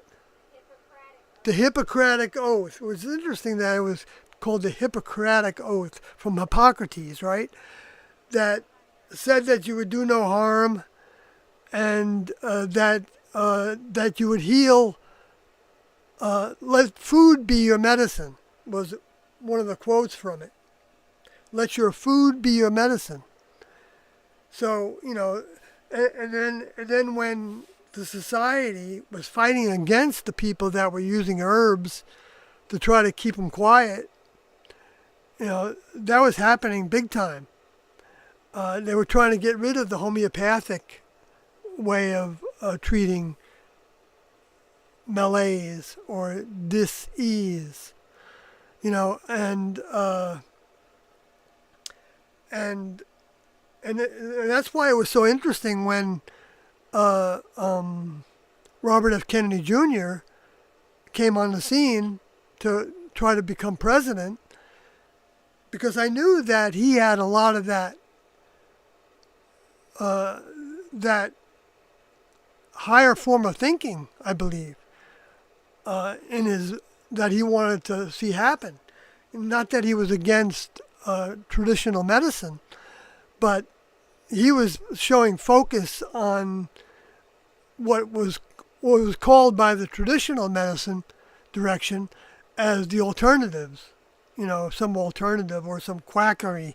They would frequently call taking vitamins quackery. That you weren't, and they used to believe that you could not change the genes. And now they know that they can change the genes. They can even engineer the genes. So it's like, and T and Do were early on the scene in the 1980s talking about changing your genes by choosing to go against the behaviors that your vehicle wants to have. When you learn that those behaviors and ways aren't really that beneficial for your health, and that there are other alternatives on how to eat, drink, and be merry, right? I put that in the merry part in there. They didn't say that I ever heard. But, and then UFO Pilot says, was fasting practiced? And yes, we did a fast while T was still in our vehicle. It was on pink drinks. And we started drinking them, I don't know, if it was several times a day. And then when I started having symptoms of vertigo, I got sick. I was throwing up uncontrollably at one time. And then after that happened, I couldn't stand up without being dizzy. I couldn't sit on lay on my back without the whole room spinning. And it seems like it was even when my eyes were closed, I was still experiencing it. But if I laid on my side, I got freedom from it. And so when that happened, and I don't think it was the only reason, but T and Do introduced yeast rolls that we made.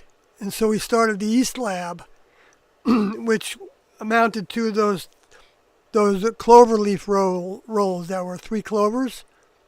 Well, maybe there were 4. 3 or 4. Yeah, I think there were 4. And, but I didn't realize that was like a 4-leaf clover, right?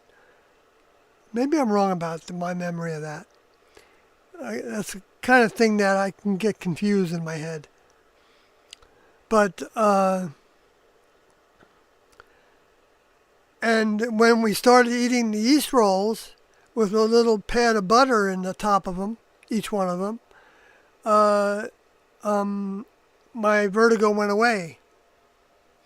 But then it came back while I was still in the classroom, and Do said to use the cayenne pepper. That at the time we weren't using cayenne pepper on the regular basis that we were doing based on the Transfiguration Diet book. And then that was the only fast that I'm aware of, except for during when T was incarnate. We had very low meat on the diet. So, like if we were going to have like bacon, we would have it once every 2 weeks, I think, on a certain day with pancakes. Other times we would have just pancakes without anything on those days. But, and then the other, or maybe it was once a week, and then it rotated with some sausage, some like link sausage. And so, and then once in a while, like once every 2 weeks, we would have like a hamburger. Or the other alternative was a chicken legs. They were, which they made into a, I must admit I didn't find them attractive because they were soaked in a brine and made them very salty, in my opinion, the chicken legs.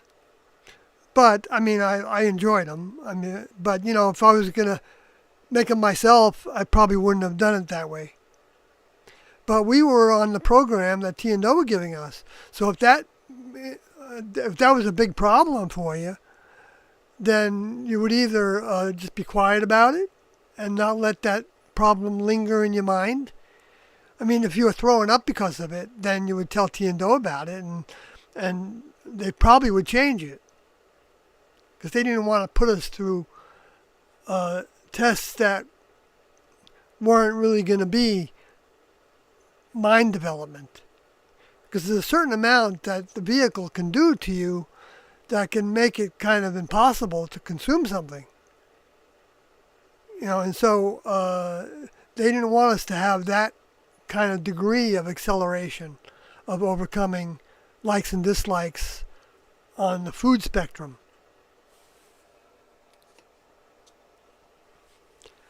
And then we'd had the apple juice fast, which was the beginning of the Dr. John Christopher's School of Natural Healing, which is based in Utah, which is still there as far as I know. And Kathy and I visited with David Christopher, who the book was sold to. And he gave us permission to do whatever we want pretty much with the book. Because we told him we were thinking about writing a overall diet book about the group. The diets of T and Do. To me, that's a decent book. I don't know if that would be the title, because maybe people wouldn't pick it up because they'd be afraid of it. The media made people afraid of it. They pushed people to be afraid of it. And Do knew that was going to happen. He knew that that he would be portrayed as evil, the Antichrist by Christians, or one of them. He knew that because of the programming of this environment that had gone so far away from what the next level was all about. In other words, giving souls opportunities to grow within human vehicles, to take over those vehicles from their genetic history, and from their, the genetic history is also the familial history, the ancestral history. It's all the part of the same process of the biological development. And the mind that develops from those experiences is also evolving. It's the evolution of human mind. By getting rid of the misinformation, the human mind then is converting into next level mind, because there's no other choice. There's only two kinds of mind: the misinformation mind and the true mind. And the reason why the true mind is so foreign to people is because how saturated the environment is with the misinformation mind, starting from about 6,000 years ago. For the current experiment, that wasn't the first experiment with development of minds and souls to grow into becoming members of the next level, because that's how Lucifer and his angels became members of the next level in a very elementary capacity, and then showed that they hadn't overcome certain things about their own, power of themselves, their own thinking about their own selves, on how elevated they were and how intelligent they were and how evolved they had become. Even though they have characteristics that are more evolved, they started to lose those characteristics the more they went against the next level's teachings every time a member of the next level would come incarnate. And so every time one left, starting with Enoch, and then Moses, and then Elijah, and then Jesus, the lower forces would come in to try to twist what they were being taught during that time. But each of those times was a classroom for souls.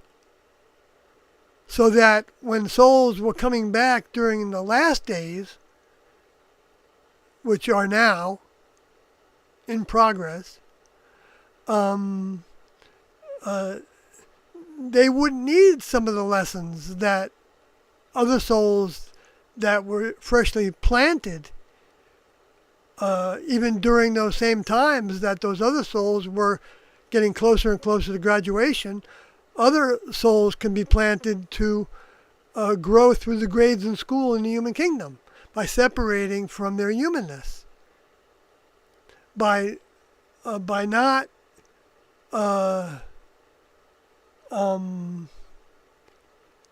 seeking to make themselves into something great. But even if they were trying to make themselves into something great, they had the opportunity to learn that there was a lot more than anything they could become in the human kingdom. If they just opened their minds to exploring and asking questions of the highest source that they could imagine, however that would take place, and the next level would then give them ideas and give the entire human kingdom experiences that would be opportunities for the humans with those experiences to separate from their humanness. Like, humans love to have, a really nice place to live, right? Who wouldn't like a nice place to live? But if you're having experiences living in that environment that are knocking down your house every year because of a hurricane, or shaking your house to death because of an earthquake, or a volcanic ashes descending on because of volcanic eruptions, or because of wars that are happening, or things that humans are doing to mix things up a whole bunch. If you don't start thinking, well, maybe I should move someplace else. Of course, nowadays with the people that can afford it, they have places all over the place. So if there's a tsunami in one island, hopefully, if they get wiped out there, then they'll still have their place in California, or if the California earthquake takes them out, or the fires take them out, that's another avenue of that's part of, seems to me to be built in to the system, that the next level knows will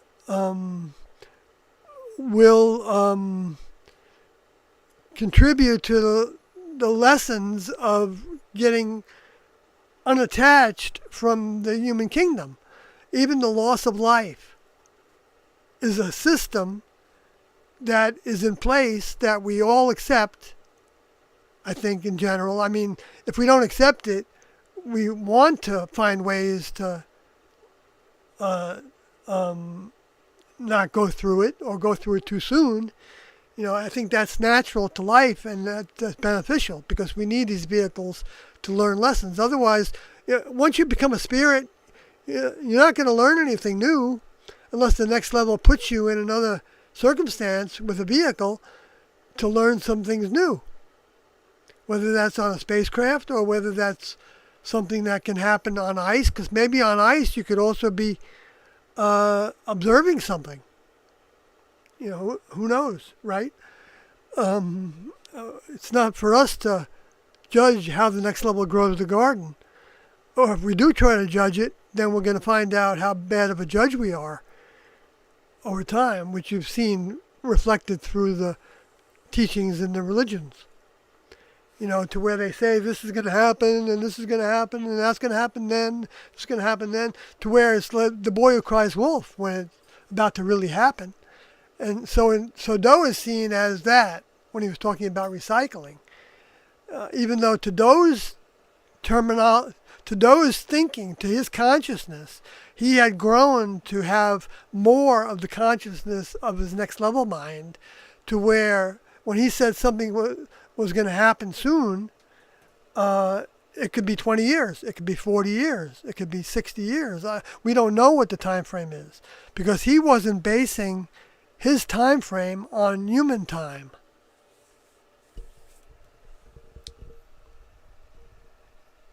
Yeah, I'm right up close to.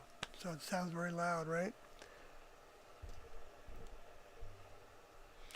Well, I mean, it shows that I'm misjudging myself a little bit to say that I don't have enthusiasm. like, but see, what happened was UFO pilot and others were asking questions, and those questions, what? Those questions stimulate me to try to pull on answers to those questions. And that's exciting to me because I'm recollecting information that I got directly or indirectly from T and O. I didn't get through the fasting, but I'll just end it with one more. Uh, um, we did a water fast that started as an air fast. But after the first day on just air, no water, no food, no liquids, no nothing, no vitamins. After the first day, Doe said, we're going to change this to a water fast. And we fasted for a total of 13 days. And then Doe said he wanted to break the fast. And then after that, we did a fast of 39 days.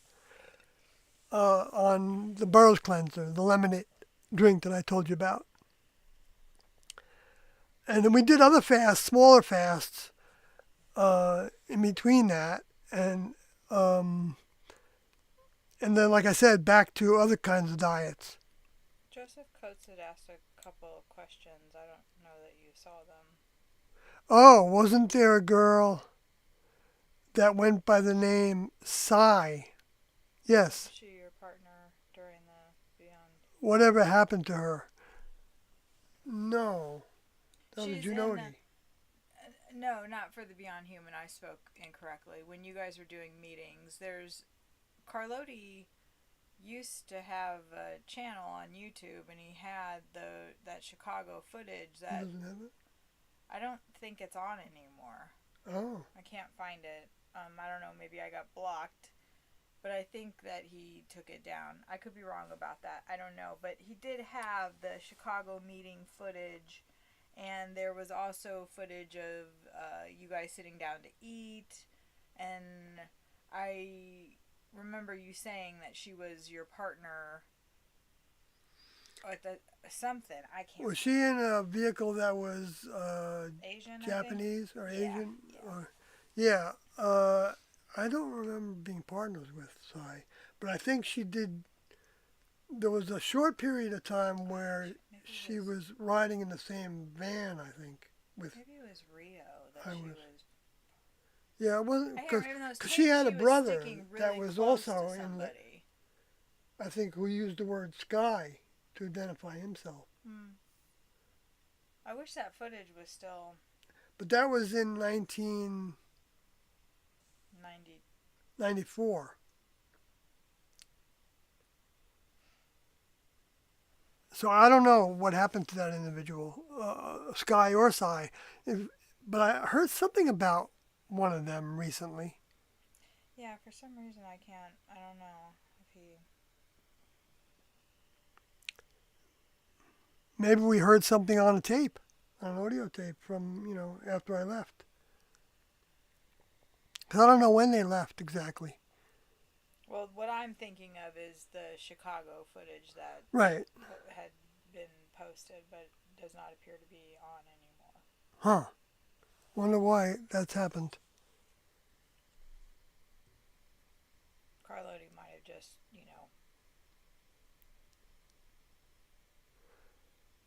Is there anything you can say about Doe's vehicle sister?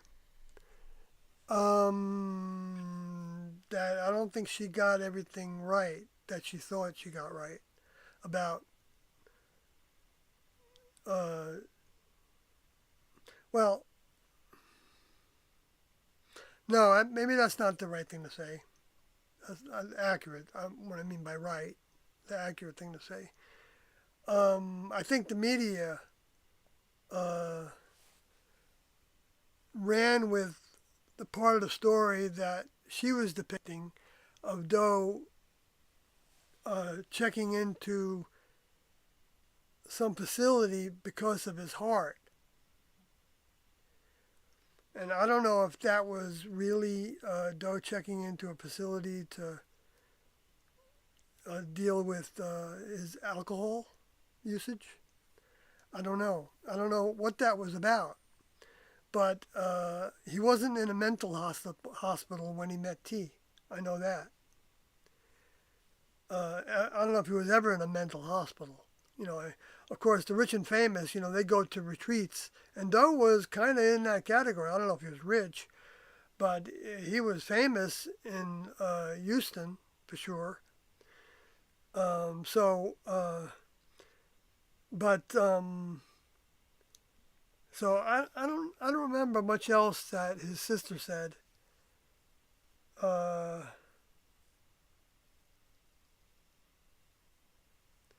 yeah, so I can't really give you much more than that.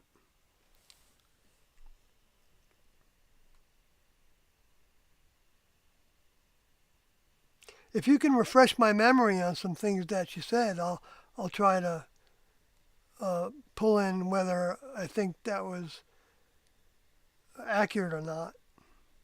I mean, he hadn't been living. I don't know. I think his sister still lived in the. Well, I don't know where she lived, but I don't think he was like in. When he had his experience, I guess, with the divorce. I don't know how estranged from the kids he was. The two kids that he had with his vehicle's wife.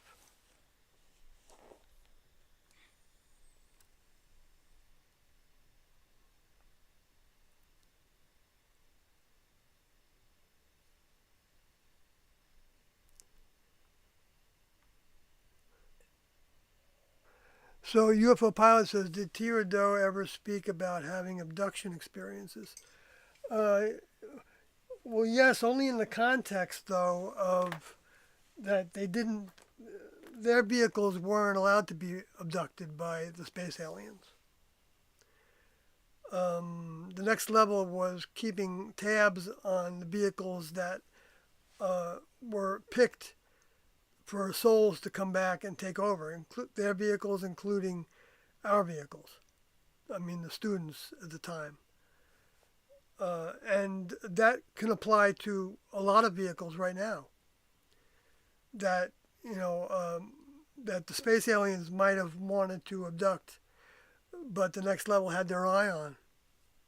We don't know, for those that gravitate towards believing in T and Doe, we don't know that the next level doesn't have a crew that has them on the docket to keep track of and protect from certain things to where they may get away with doing some things that other people, are in some accident or something and they just happen to survive or, things like that. You don't know.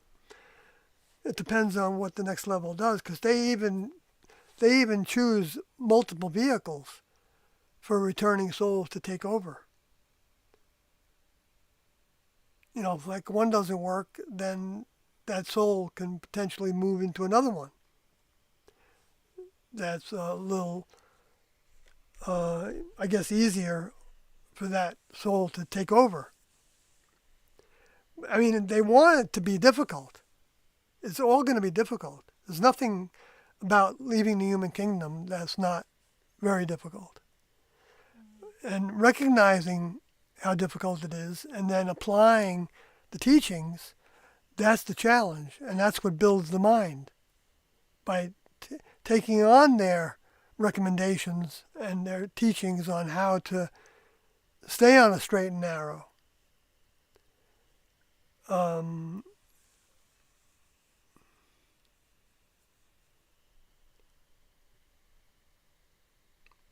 Okay, so did T or Do? Oh, I already said that about abduction experiences.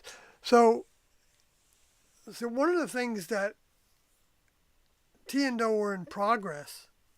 Let me put it that way. It's a better word of learning about or of developing of understanding was from the beginning. They didn't know if everything that humans were reporting as UFO sightings or abduction cases and and all that were next level members. It's only when they started to hear stories of like humans being taken on board a spacecraft and having sex with somebody on that spacecraft, uh, that equivalent kind of behavior, that they knew that there were others that were using spacecrafts, UFOs, that were not members of the next level. Oh, wow. You're not going to believe this post I just saw. Is it related to this, or Not at all. you want to tell me it? Donald Trump posted an AI video of a vision of Gaza. I've never seen anything as offensive. Did you see that balloon of a golden Trump head? This is on Donald Trump's page. He's crazy. Do you see? Did you see that? Do you see Yeah. this? Yeah, I've yeah. never seen anything so offensive. Oh my God.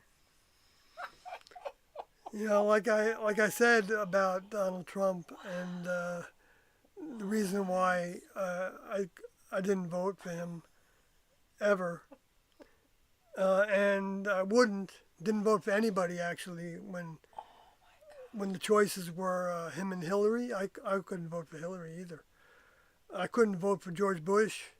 I couldn't vote for well, I did vote for Barack Obama the first year, but I think I did that because I felt white guilt, something like that, And I hoped that I liked him, but I didn't know what he was going to do.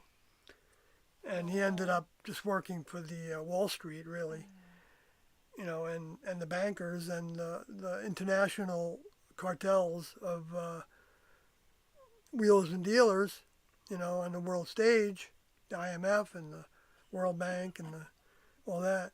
And now Trump's coming out.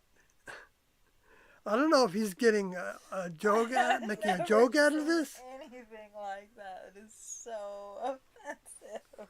I don't necessarily take The offense at comments it, are like but I know people are gonna hate it. They're gonna it's like the think this first is evil comment. incarnate. The first comment is Gaza is for Palestinians. Well, that's not true. They don't have anybody else there. That land has to be only one kind of people. I think the point is that it's not Trump land. No, There's not going to be golden statues 20 feet high of Donald Trump. I can't imagine anybody would want to live there with that. I mean, but then there are some that probably would want to live there with that. Make it into a resort community. Says, this ad speaks volumes of mockery and disregard of what these people have gone through. Yeah, I think so. For the first time, I disagree with you, Mr. President. Yeah. That's pretty bad. But then there's the next comment. This is, you are the best president in history of America. Well, see, this is the golden calf. You know what this is doing? This is showing the worship of the beast. Maybe he's the little beast that I was talking about before, who has a mouthpiece. And, and if people are going to worship him by working for him, and as a king, well, then they're going to be counted with potentially counted. I'm not saying everybody and who and to what degree that means, but the next level's not interested in people that want to worship gold, golden idols, Yeah, that was insane. you Yeah, know, I and haven't yet seen anything so maybe that's the new Babylon, you know, that's the idea of fornication actually in the Revelation is symbolic, and it means the worshiping of false gods. And what is up with all this That's what it means. Elon Musk stuff? He's kind of going. He's done something with a chainsaw, right? He went to CPAC I don't even know. with a chainsaw to cut the the fraud out. See, at the same time, it seems like the next level But like is Elon, in favor of the truth coming out about all these lies that were told by the Biden administration, Harris administration, and the lies that were told by the Clintons, and the lies that were told by the Bushes, and the lies that were told by the Obamas, and all the evil dealing that they were doing. And now he's putting a light on that, like sending money to projects that were sure beneficial to somebody, but meanwhile just not taking any accounting for what they were doing with money. right? People are like, "Is this account hacked?" Like, how could anyone ever post something so stupid?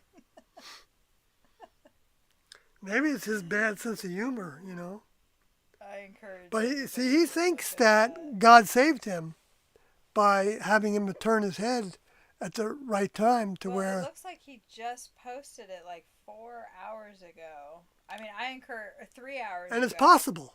It's possible the next level saved him. I It's also encourage possible people to look space at it aliens saved before him. it's taken down. See, what we don't understand necessarily, that's not that easy to understand, is that there are different space races around this planet, inside this planet potentially, inside the sea potentially, that have been controlling humans for over 6,000 years in the current civilization. Okay?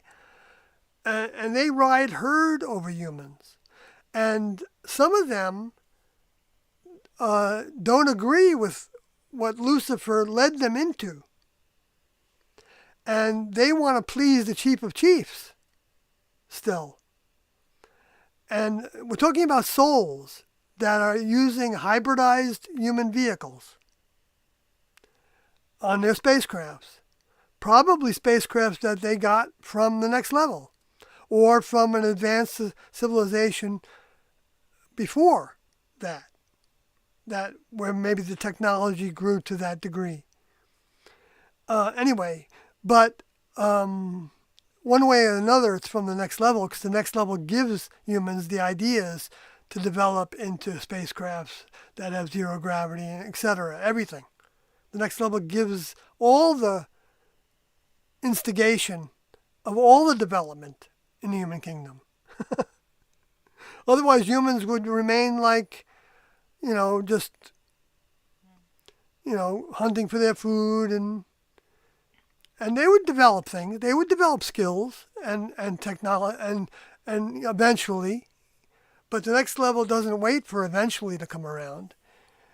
When they get to the point to where they want the civilization to be developed, to be able to have vehicles that can be used by returning souls that have advanced thinking in them already, that know that the next level is not like a spiritual realm of floating on clouds and being in the spirit world, etherically operating, even though they can be etherically operating if they want to be. But if you have that thinking, that religious, spiritual, even scientific thinking, of frequency objects, with the more modern forms of what you could call atheism, which is basically that technology, provides us with uh, the tools for evolution of the mind and body. That's why you have artificial intelligence being hailed as, and being seen as this beast in itself. That's what it is. The image. That's artificial intelligence, I think. And I'll have to look at that in Revelation 13. I posted that over here, part of Revelation 13, because I was going to talk about it a little bit, but I didn't get to this, and I don't know if I will. But it has to do with. Let me read it for the heck of it.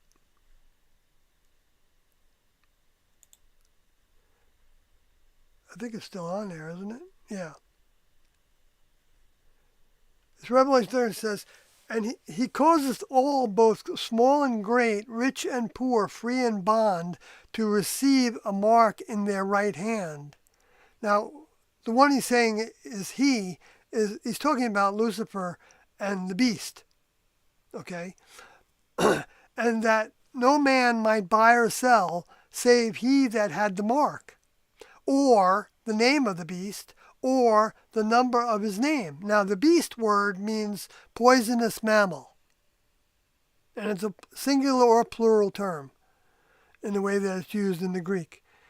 And so you're talking about people that are acting like humans. And we see the way humans act because we can witness it every day, all over the news and all over everything, right? Within ourselves. And we know that humans want to have wealth, a lot of them, most of them probably. I mean, I'd like to have some wealth too, so I wouldn't have to, work as hard as we have to work to just pay our minimum bills. But, for me, it's to pay the bills and to do certain things with. Sure, I'd like to do, but I don't have to do those things and be content. I shouldn't really want to be content at all, because that's one of the problems with humanity when it develops a lot, to where people don't have to worry about what they have to pay for, is that they can just get very content with having multiple varieties of entertainment and pleasure, and the sense of helping the future generations, have more than they had, or, but more is always related to what? More places to live, more places to travel to, more companies to build, more, then more humanitarianism. Yeah, that's part of it too. But humanitarianism is a kind of an exception to the quest of a human, because that's about the best behavior you can have when an older member from the next level hasn't been incarnate. When an older member of the next level is incarnate, and in my opinion has been incarnate, as evidenced by a number of things that Tiendo said about what was going to happen after they left, then looking to that older member is the ultimate direction to look to. And so if you're putting your loyalty, if you're working for, if you're putting you will die for that belief system, that person, that government, that that entity, for them. Now there's different ways of looking at that, though, that I don't want to mix up. The idea of dying for something bigger than yourself, I believe that comes from the next level, but it's been twisted into, like dying as a military force, but like dying because you are willing to save somebody from dying. That's a positive human characteristic. I mean, a positive next level characteristic, that you're willing to sacrifice yourself for somebody else's well-being. I think that's the next level way of thinking. And Jesus talked about that as the two greatest commandments. The first one was love your God with all your heart, all your mind, all your soul, and all your strength. Okay. The second one was love your neighbor as yourself. So that means you want somebody else to have all the same opportunities and the same experiences. I mean, and fun, whatever it is. You don't want that to be to other people to have less of that necessarily. I mean, the people are going to have less of that because you can't. We're just little people. So when the government steps in and kind of levels the playing ground, which is I think part of what that space alien group that was in charge of the Biden administration was doing by the DEI program, in my opinion, trying to say we want to have more diversity and equity and inclusion because there are a lot of people that aren't included and, are in the minority groups, right? Especially towards who has money and who doesn't. So that to them, that was probably thought of as a humanitarian thing to do, and it was, I think, to some degree. But I think they also got off the track from the. I think they were also doing it because in spite of what the Christians were teaching that they weren't doing, because they were like against the gays and against because of things Paul said against men with long hair and against tattoos and against homosexuality and all the things that Paul said. Jesus didn't talk about any of those things. He was above what Paul was saying, but the Luciferians made a point to have humans blinded to some degree to the things that Jesus was saying that were the most important things, ultimately the only important things to attain to, and instead put their focus on what Paul said and even what Peter said and other disciples in their letters and stuff, which has parts of the truth in them, but also has the distortion and dilution of that, to where the human family became the ultimate identity to bolster. And then the Biden-Harris administration were like saying that, no, it's the extended family that's important. I mean, the family of people that are, I don't know how much they were saying that really, but, by not allowing like a woman to marry another woman and then even have children and raise those children, that abhors a bunch of the Christians. That they could be, those children are being raised by two females and they're even calling one and the other one a husband. And, it's like, that's, so to me, that's like two space alien groups fighting among themselves, for the dominance of the humans. And neither one is going to work. And people are going to see through it. And that's why, the Biden administration wanted to censor things because they didn't want people talking about the things that they were to see through. And I'm not doing a great job with that, but then the other space alien group is trying to attract the Christians, by and large, I think, that have been, appalled by all this, how many genders are there and all that kind of stuff, which has got its insanity to it. It's got its insanity to it. It's like really complicating things. Texas measles cases climbed to over 120. Really? As exposure hits San Antonio. We gotta get out of here. Yeah, it's possible that... I don't know if I ever got measles. I got chicken pox. I don't think I ever got the measles. Yeah, these are probably reasons why we should probably get out of here. I don't want if that's really happening. That might be, maybe that's the reason to not eat eggs, if there's bird flu in them. Because they say you can cook it out But what about handling it? What about handling those eggs? How well do they wash them? We've known for years that there's poop on them. I mean, they put them in disinfectants and stuff, so they're probably as clean as they're going to be, except for whatever they pick up while they're in the grocery store and while they're being put into cartons and mailed around the country, shipped, whatever. But yeah, we're going to have challenges. There's going to be challenges. There's no, The outbreak apparently started here.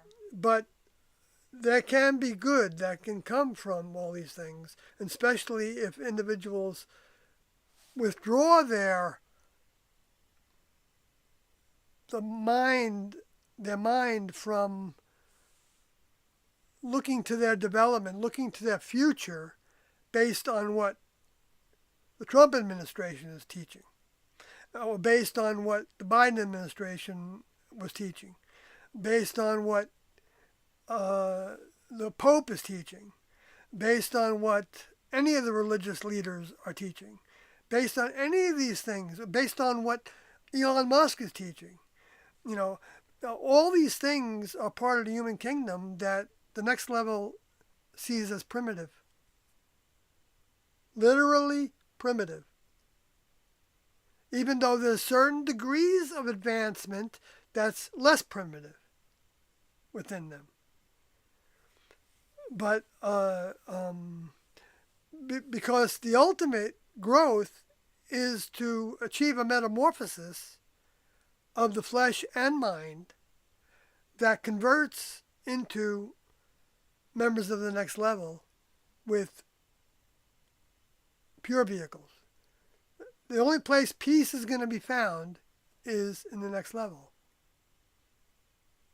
And that's why Jesus was saying that he brought a sword, basically to cut the roots of the human kingdom from those vehicles that are being used by returning souls to advance themselves into becoming members of the next level, to where then they really have a lot of service to help the human kingdom in a lot of ways, with their health, with their environment, with good plants that grow healthy and provide nutrition so that their vehicles can be healthy, and that's things that the next level is working on, how to start over with, because there's a certain amount of cleaning that has to happen to this planet and recycling. You can't take all the minerals out of the soil for hundreds of years even, and then keep on growing in those same locations by adding, fertilizers or adding a certain amount of treatments of certain substances without losing quality. And then you can't pick the food while it's still green and expect it to have all the mineral content that it gets right at the end of its growth, before it is ready to fall off the vine. I mean, that's too late. You shouldn't let it get that ripe, I don't think. I mean, but technically, that's the point to where it's most edible and it has the most nutrients in it. So, and the practices of shipping these products all over the planet and having them year-round isn't, I mean, it's an option and it has its function. But it's not that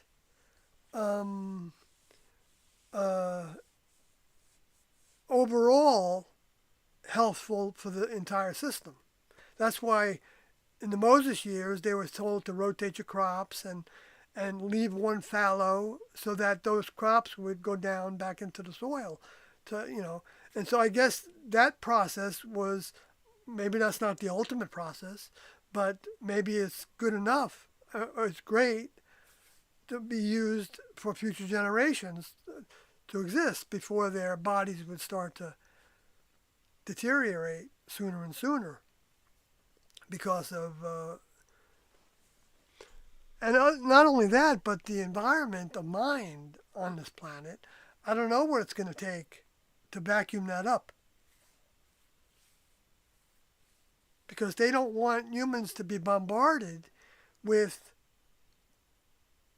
um, confusion in a lot of ways about what's real and what's not. And it's not that the Luciferian mind isn't real, but it's a distorted mind because they don't know what they lost from the next level. So they're going by their own uh, uh, degrees of what they gained. So they might be very kind to each other and they want order.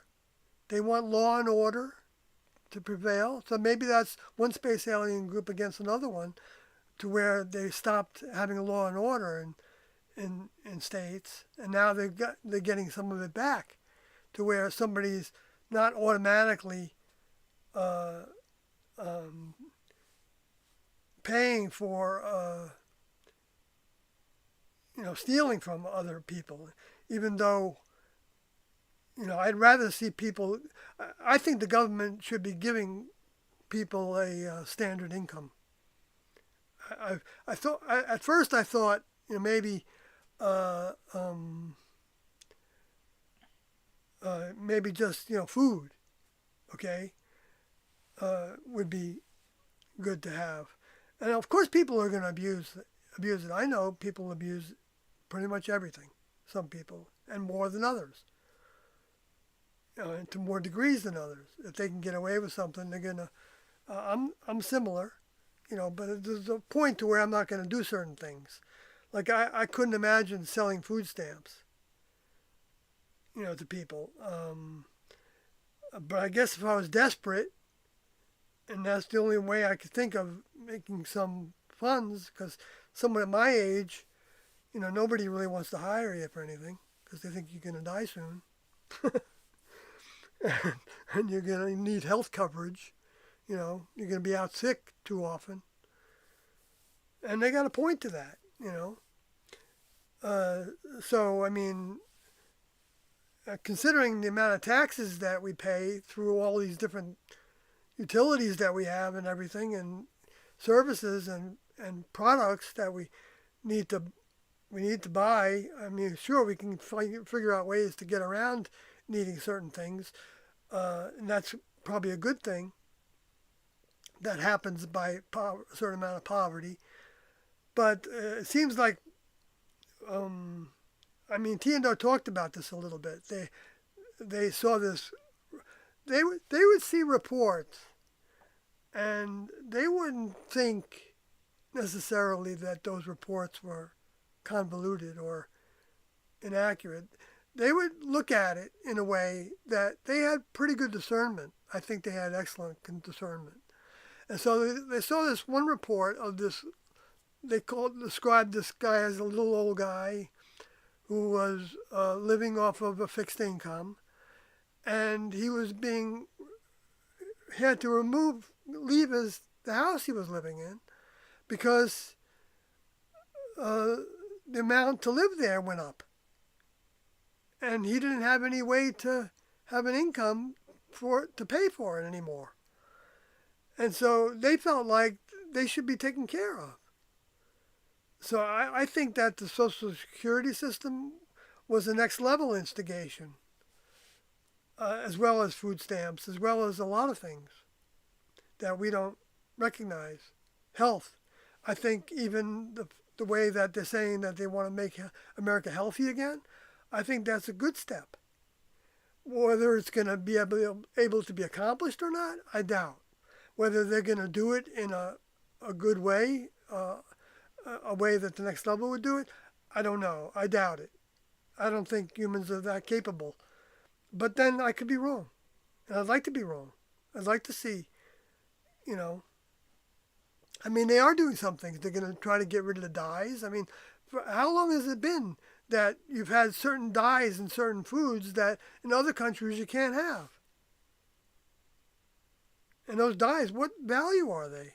Except to fool people into thinking they're attractive, or to trick kids. And yet in the United States, is the lobby for Frito-Lay so great that they can, they can make purple food?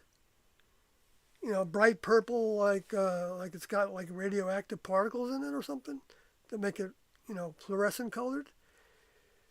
It's like, why wouldn't they, you know, take that out? That shows how downhill things have gone in a lot of ways. To where it's one thing to have an experiment. Yeah, bring it to a close, right? Well, I'm quiet. Oh, be quieter. Okay. Yeah, I just talk loud, and I just get low. I just don't know that I'm talking loud. But so I asked Kathy to help me with that, and I do a poor job of it. I know. Um, but being silly, but it, it's. It's like, Trump is saying that he wants to bring back manufacturing, and he's got the commitment of Apple to do that, right? Because Apple wants to make money, right? They want to supply products to people, and they don't want to be, out of the market. Even though Chinese or other countries can outbid them, everybody else. But that's been happening for what, 50 years, 60 years? The steel industry almost totally left the United States, and many companies went out of business because of that. And the replacement of people in jobs becoming more and more obsolete. That's been going on for a long time. And you can say, well, you got to stay with progress, and sure, there's a benefit to that, but at the same time, is it necessary to have everything automated? All the functions that people don't want to do.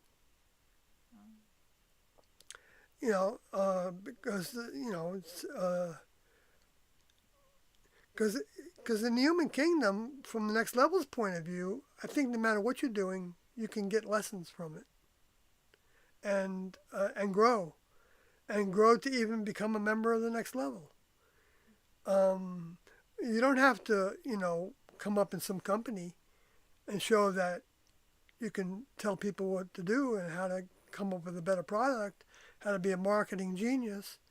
The next level doesn't need that. They don't do any marketing.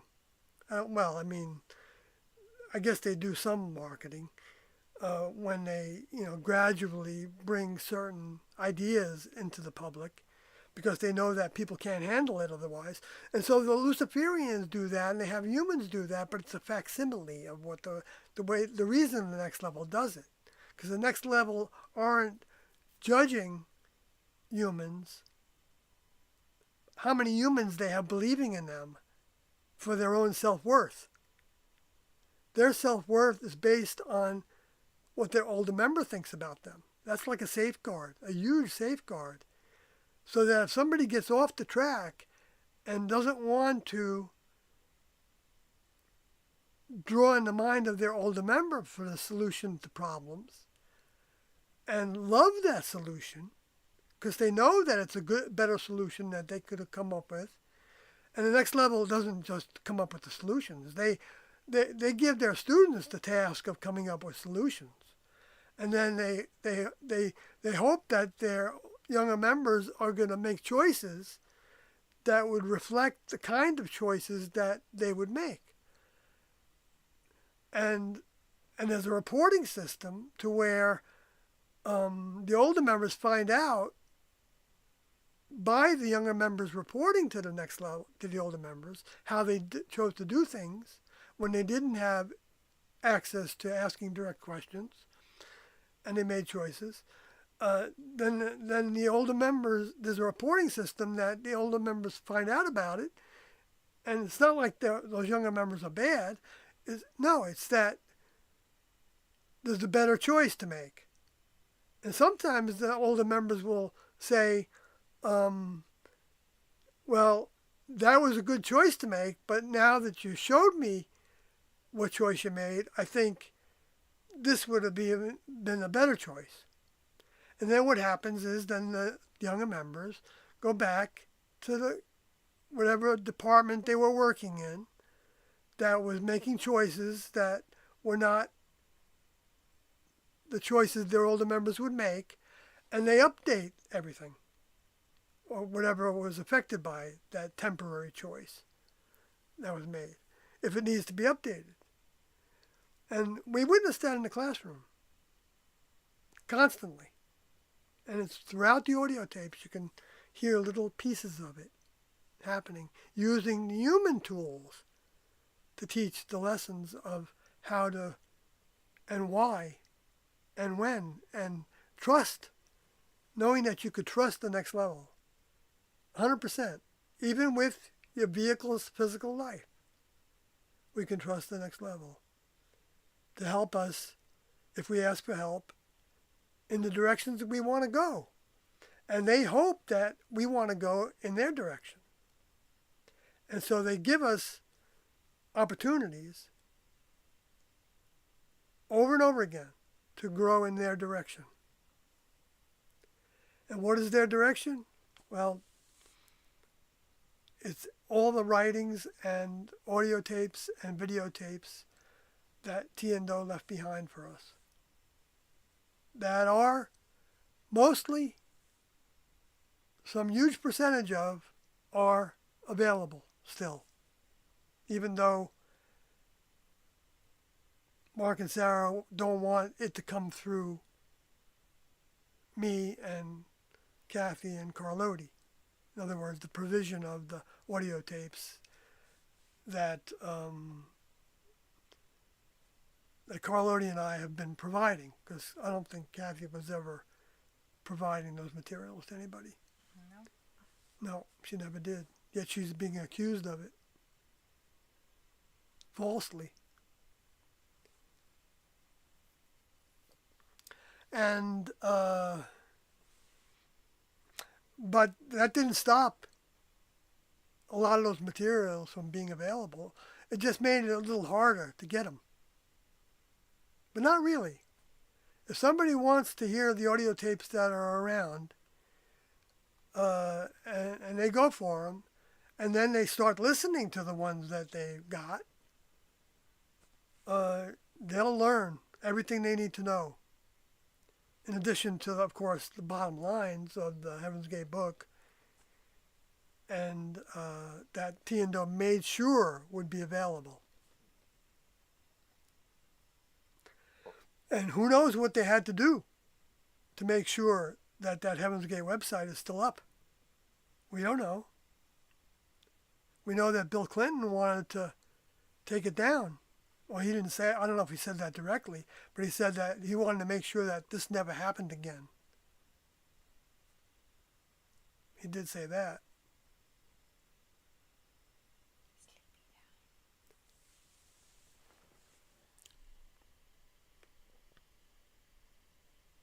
Because you're going to want to eat. Yeah. Right.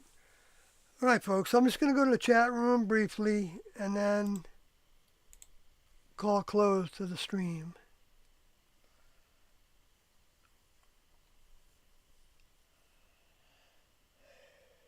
Joseph Coates says, yeah, I can't find much info about Doe's sister, but she said in an interview she wants people to know that he used to be a wonderful person at one time.